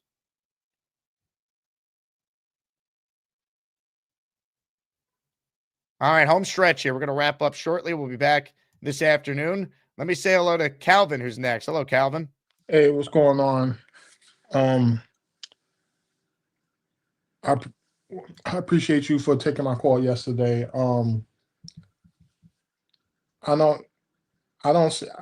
Today's just I don't know what to call this. Today is just not a good day. Giants got their coach. I've been screaming. You know, my father, my family is originally from Baltimore, and I've been begging for them to give the Jets Harbaugh, and I have to watch him now go across the hall to the Giants. I mean, I'm sorry, I'm not with you on nothing. I don't want the Jets to do absolutely nothing to make this team better until they fire Glenn. He has to go first before we start talking about building this team. As far as I'm concerned, this upcoming draft is going to be just a waste. I have to rely on Glenn to see talent and to pick the right guys to try to make this team better. You know, for all I hope since he loves to, you know, mimic everything that Detroit did, I hope he could mimic what I hope he could mimic the year that Detroit didn't win no games for the regular season, and we get the first round pick. And let's see how many quarterbacks decide to go back to school because the Jets are number one. That's what in a perfect world, that's what I want to see. As far as Tomlin is concerned, when you was talking about him, I'm not too sure about that yet. If Buffalo don't get to the Super Bowl, I don't think McDermott's going to survive. And that's where I see Tomlin going. If that job opens up. Which job? Buffalo. Well, so I think he's going to take the year off, but I mean, next year, if they still haven't won that Super Bowl, then for sure, I could see Buffalo being an attractive option. Again, the Jets are going to have to sell Tomlin on full autonomy and a path to get a quarterback, because my Steelers fans are in for a rude awakening. Here's the reality. They could have bottomed out years ago, and they never did because Tomlin's that good of a coach. So now they're going to be in a spot where they're going to see life ain't so easy when you don't have a great coach who could elevate mediocre rosters and poor quarterback play. So Tomlin's going to be highly sought after. He's going to pick a job where he has a real chance to get either a great quarterback in the draft or someone already in place. But here's a problem with what you're saying. Woody would never give him full autonomy and full power and stuff. And to me, no. and to me, that's the only way this get better. It's like Leon Hess when we had Kotite, Hess realized that, look, I'm not smart enough to do this, and he went to Parcells, gave Parcells all the money and all the power, and told him go out, just go and fix the team, and that's how the Jets got back to relevancy. It's going to be that's the only way this is going to get done, or Woody sells the team and stuff. I'm trying to go. I'm gonna go out to the city and find Dolan and ask him if he wants to buy the Jets. Wow, Calvin, think about what you just said. Hold on, good call, Calvin. We want Dolan to buy another New York sports team. That's how bad it is for the Jets right now. That in my lifetime as a sports fan, Dolan is by far the most hated on owner. The Wilpons are probably a close second for the Met fans out there. Woody now has surpassed all of them. He's clearly the worst owner in New York sports. You can't even debate it. We now have people asking for James Dolan to buy another team. Man, the Jets suck. Oh my God, that doesn't tell you. Again, we have the 69 team working to get Mike Tomlin. They'll pivot to a different coach if we can. Big Dre says, Jake, has any other team used the 3013 to help find a head coach? Not in the NFL, no. Rick Spielman consulted for the Commanders when they hired Quinn on his own. He wasn't an employee of the 33rd team. We have the 69th team. Oscar says, I priced the fancy he doesn't go to Miami. Me too. I was worried Harbaugh would go to Miami. I actually think Harbaugh going to the Giants is good for us, Jet fans. I know it's going to suck seeing the Giants be good next year. I'm telling you, this will get Woody to wake up, get his head out of his ass, and hire a real coach. It has to.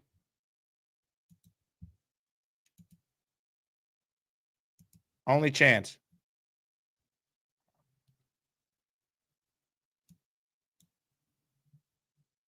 Man.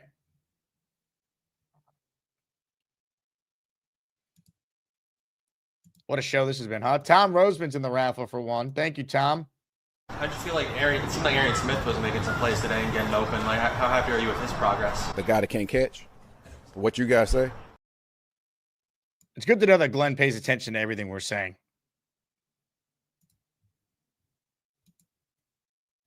Let's see here. Did I miss any super chats? We are counting names. Gator says, I hope Saleh ends up in Miami. Give them the reverse Adam Gase. Oh, that'd be amazing. I would love Saleh in Miami. My fear for a while was when the Jets fired him, he would be the Dolphins' defensive coordinator, which would have been a great hire by McDaniel, but he's unemployed.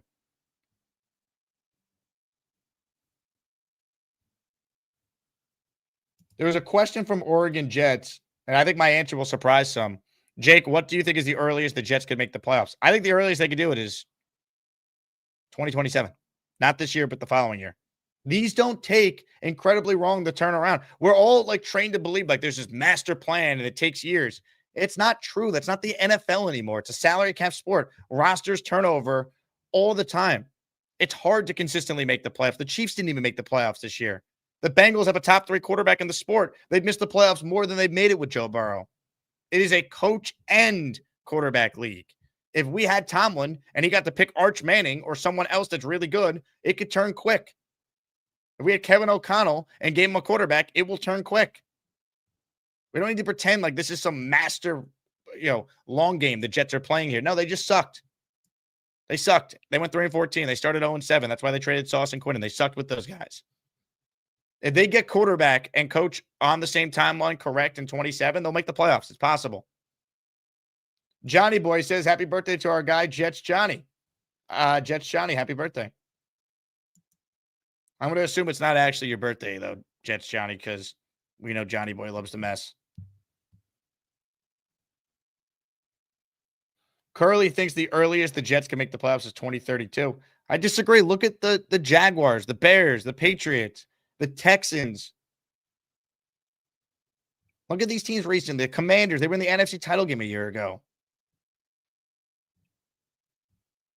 We're so conditioned just to think that there's no chance. There is a chance, but you have to have a coach. We don't have one, so it won't be in 26.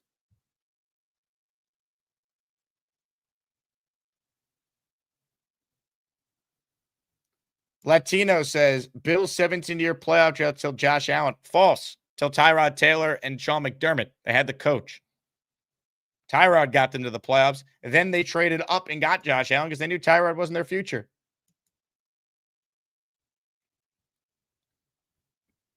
Hawk says, any chance Gino and Zach are QB vets next season? I love it. That's the ultimate tank year, folks.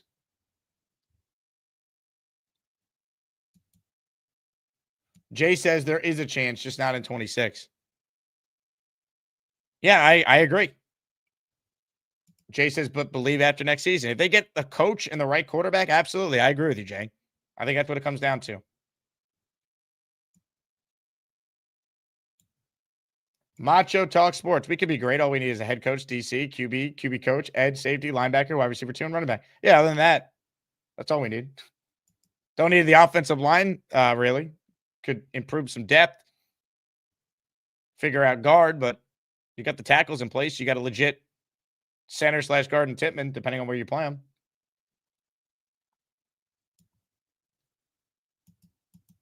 All right, last chance to get in the raffle here. We've gone long on this first show. Tyrone in the raffle for 2 here with the Super Chat. And other news, I have 1 game in Cali next year, Jets at Chargers. How about an LA show and gatherings of lots of tacos and tequila?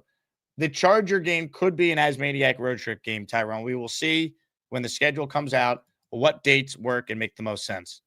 LA would be great for a meetup, plus a lot of New Yorkers live there anyway. I think if we did a road trip for Nashville, that'd be great. I've been to Nashville before. It's awesome. I think if we did an Asmaniac road trip for Chicago, if the weather aligned, I think it'd be awesome.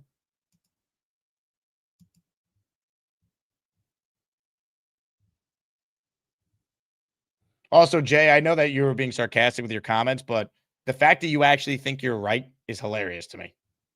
I get a kick out of it. Your staunch defense of Aaron Glenn is pathetic. Remember you called Mike Vrabel mid? How's that going?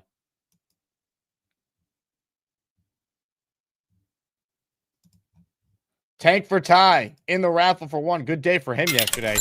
Ty Simpson, QB2 of this draft. Thank you, Ty. Tom A says, Mad Max would clean up in Nashville with the bachelorette parties. Oh, we need Mad Max on the road trip. We do need that.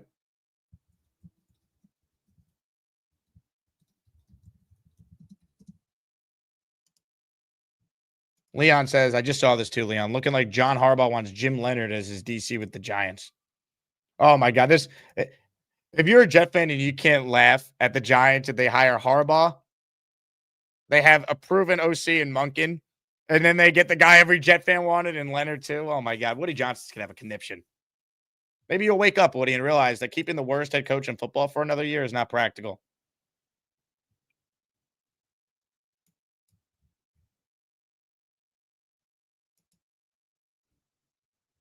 And you know Jim Leonard's going to be awesome too. I am curious to see where the Jets go at DC here, though. I mean, we only know one known interview request, and we know Wink wants the job. Gee, I wonder why.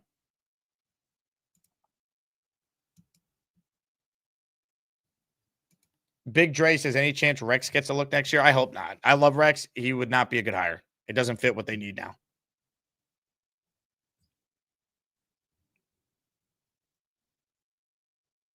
Jet Jarl, the Giants news is making me sick. We got to take our medicine, Jet fans, because we have an incompetent owner. So we got to just hope that Harbaugh being successful in New York that will ultimately force Woody to act and get a real coach this time next year.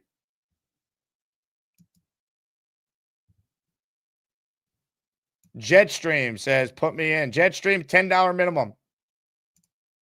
But I appreciate you. I'll allow it because you gifted like 10 memberships yesterday. You're the man. Let's go back to Calvin, who's sleeping. Hey, Calvin. No, I'm up. I'm just messing with you, man. I just saw you lay there. I'm like, do we have a Beast or V-Man situation on our hands? No, I'm up. No, I don't. No, I don't agree. I don't agree with Man, I'm mental blocking. I apologize for Go that. take a nap, Calvin. The Jets are beating us down. I'm sorry. I just came back from Dallas, so I'm a little bit worn out. But I wanted to call in. Sorry. You're the man, Calvin. You are the man. This is for you, Calvin.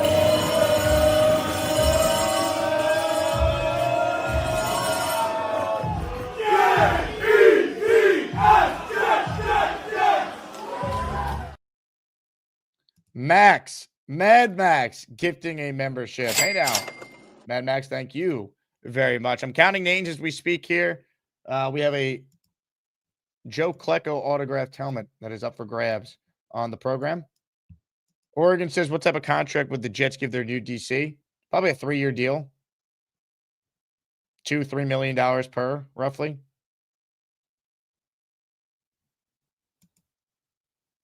Again, they'll get someone, but you're not going to get the top candidates. Which means Glenn's got to make a bold hire. He's got to find someone that's maybe an up-and-comer or wants a chance. Do we trust Glenn to do that? I don't. He hired Wilkes. Look at the offensive staff he hired. Now, he got Banjo, right? But that was from Mike Westhoff. Like, does Glenn have anyone else he could trust that actually could give him like a modern DC that's not Wink Martindale, whose schemes are old and he's outdated and he was bad in college. He was bad at the end of his time with the Giants. Ant Banks in the raffle, 4-1. Pat wants to know, where do I apply to join the 69 team? I live on Eastern Long Island. I can provide my surveillance services on Tomlin. We will add you to the team, Pat. First, we need to get an address for where Tomlin lives, and then the 69th team will work diligently to recruit Mike Tomlin to the Jets. Jetstream says, if I won, I would hate that I didn't put in the... Well, Jetstream, you're in, baby. You're the man. Jet Jarl says, Giants getting Harbaugh and Jim Lennon, and we're getting Mr. Trust Me. That'd be Trust Me, bro. Just don't let go of the rope. Don't let go of that rope, though, man. Come on. Man with a rake in the raffle for one. Thank you, guys. Joshua says, if V-Man, happy Tomlin's out in pit. When the Steelers suck this year, I'm going to laugh at V-Man. But we'll see. Hopefully, V-Man. I honestly want the Jets to get Tomlin because he's a Hall of Fame coach, but also so V-Man has to try and justify Mike Tomlin being the Jet coach. Jason says, Glenn has to go. He's all talk. Hope he can improve, but don't see it. I don't think anyone actually has confidence in Aaron Glenn. People will say you can't fire him. It's only been a year, but no one will tell you what he does well or why they have confidence in being a good head coach. There's no evidence.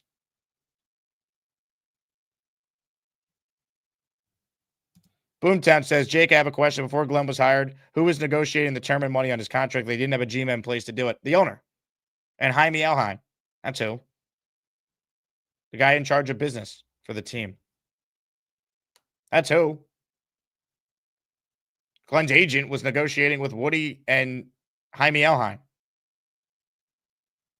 GMs don't always negotiate coaching contracts. That's ownership level, Boom. You talk about a head coach of a football team, the GM will make a recommendation, then the owner is the one who ultimately gets the deal done. Those conversations are at the ownership level. Jack Talks Jets wants Arvell Reese too. I think the biggest debate will be, and look, this will change. I think the debate we're going to have the most at 2 now is Reese versus Bain. I got to be honest. I liked Carnell Tate a lot. I don't mind taking a receiver at 2. I need someone who's going to be a prolific player.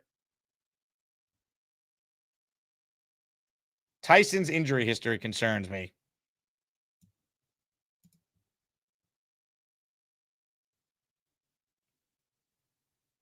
Bigfoot says 8-9 if the Jets get. You think the Jets will win 8 games with Kirk Cousins and this coach? No chance.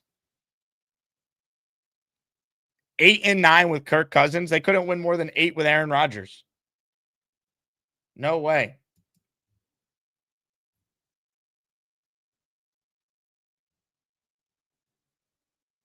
JD says it has to be a young DC that wants to make a name. AGF connections, doubt it. I doubt it too. That's why, again, Glenn should have been fired for these reasons we're now going through right now. They can't get anyone to actually take the job that knows what they're doing.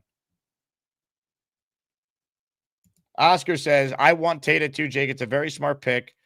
And honestly, not a lot of fans will be mad at that. They'd understand. Him and Garrett would be unstoppable. Yeah, build our team for our next quarterback. I agree. Wayne says Reese disappeared in the playoffs. I mean, there's going to be a real debate. Someone goes to Caleb Downs. The safety thing kind of scares me a little bit. I'm not going to lie. Maybe it's because of Jamal Adams, but I don't know. Taking a safety at 2, is that? Look, if he's a great player, I want difference-making players. I like Downs. I can't dispute that he's a great player. You watch him, and he's all over the field. He's amazing.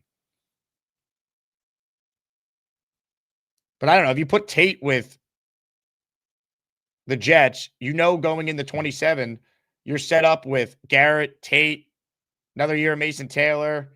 Maybe Brees is still here, right? You have the offensive line. Like, I think we're really building something on offense.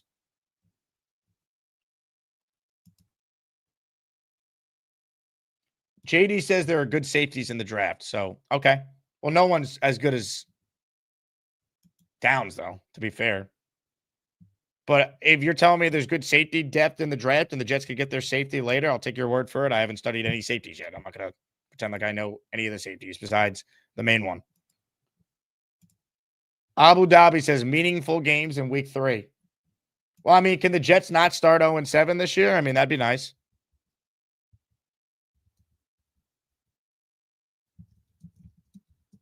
That'd be something. Jordan Powell, why are people sleeping on Jeremiah Love? Because he's a running back. That's why. Ralphie says, do you think Team 69 management will get the names right of the coaches they like, or will they still call them Tomlinson and Harbaugh? That could be a big issue for the 69th team. We need to make sure they know how to pronounce the coaches they're speaking with, most notably Mike Tomlin. Because, look, I am a big believer in the 69th team, but I must admit, Peter Castro attempting to pronounce names is not a strength of his. Like, I would be the first to admit that. Or he's not very good at it. The biggest mistake they made is not firing this whole crew of shitheads before the season started. The coaches can't make decisions. They don't correct anything. I mean, this is a joke. Berline, he stinks. Get him out of here. Aaron Rodgers, he's as bad as Simeon. He's not going to get better. He's 41 with a bad leg. He's terrible.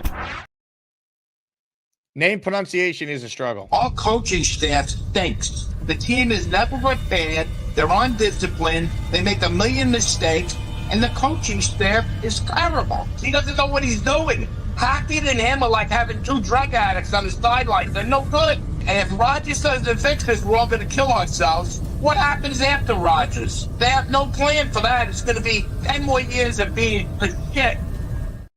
We haven't even gotten to Neil's pronunciation of names. If we don't get Tyrone Smith and shore up this goddamn offensive line, I'm done. This is bullshit. Everybody's praising Joe Douglas. I got to tell you, I'm starting to get pissed. This is the difference between a winner and a goddamn loser. We're a bunch of losers. I'm tired of it. Tyrone Smith's sitting there. What does Joe Douglas say? But draw the line. I will give you $12 million. Wait, you're not going to pay the guy? What are you waiting for? Jesus Christ, I'm pissed. Tyrone Smith. This Jet fan base is full of chickens. Who gives a shit about next year's draft? If you guys are not going to fly like eagles and throw some goddamn balls, get the hell off the chat and go hang out with Charles Gorman and his mother eating some chicken soup. I'm tired of this shit. That's where we're at. Disgusting franchise that masquerades themselves as an NFL football team. I hate this team. I hate them. I hate them. Oh, what a fan base.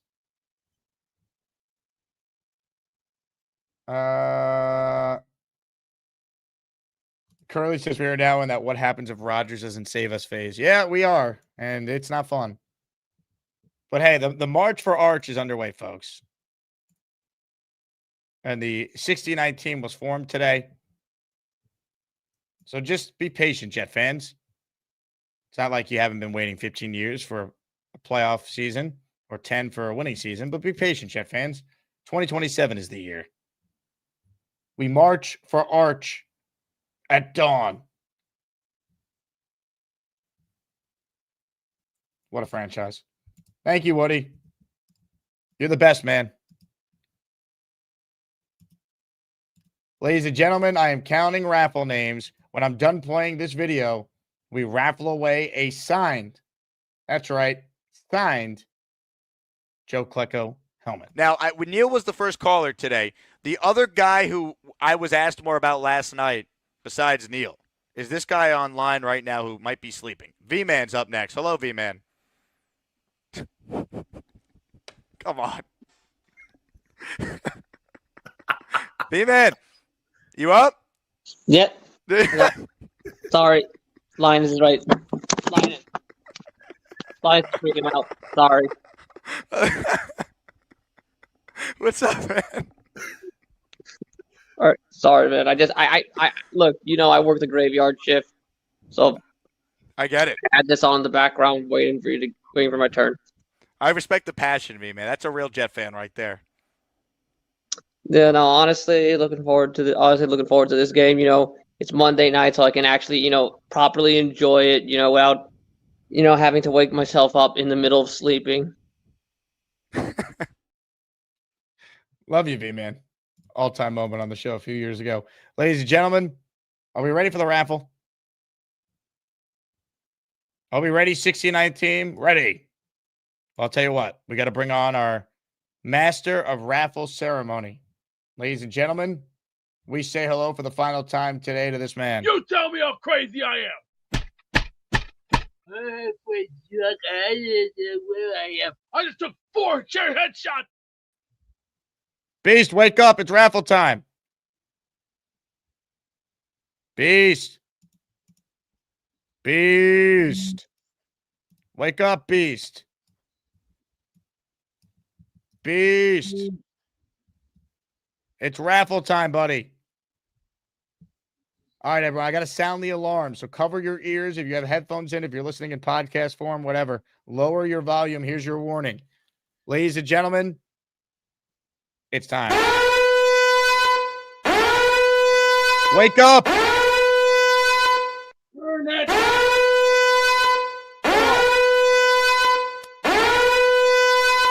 Words. Tired. It's raffle time, Beast. Oh, raffle time. All right, time to get into Howard Finkel mode. And now, ladies and gentlemen, it is now time for the 2026 Jake Asman Wheel of Champions. It's time to announce the winners of the weekly Asmaniac raffle. Let's spin the Jake Asman Show Wheel of Champions and find out which Asmaniac is winning an epic prize. Beastbreaker, to quote the great Gator McCluskey, you are one of one. Ladies and gentlemen, it is raffle time. Before we do the raffle, let's give some love to Uno Jets, who says, Jake, put me in, and please tell Woody I need a hug. I'll tell you what. We'll let you know. We'll let Woody know. I hug him every day. I hug him every day. Uno, you're the best, man. Thanks for supporting the show. Ladies and gentlemen, it is time. But let me add Uno Jets in here. Uno Jets, you're the man. All right, here we go. It's a Joe Klecko autograph helmet. If you win, email me, asmanjake@gmail.com. Name and address so we know where to order it to. Good luck to everyone. You're entered in the weekly raffle if you don't win right now, so don't worry. Still a chance to win prizes on the show every week at basically every show. Good luck to everyone. But your winner is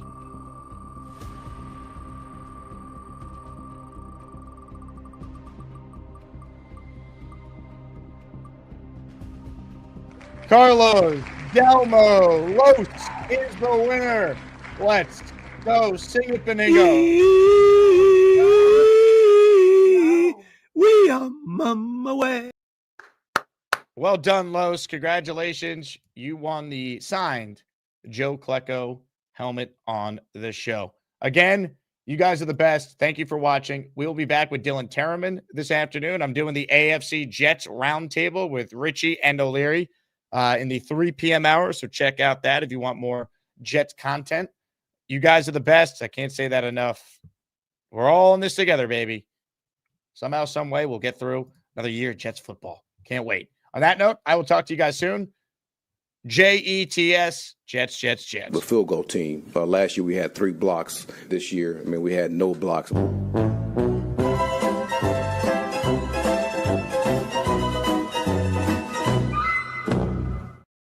Oh, hi. Jake wants me to ask you to click on the like button. That's right, Lane. And if they don't subscribe to the Jake Asman Show, this team may never win another game. Let's go, Jets.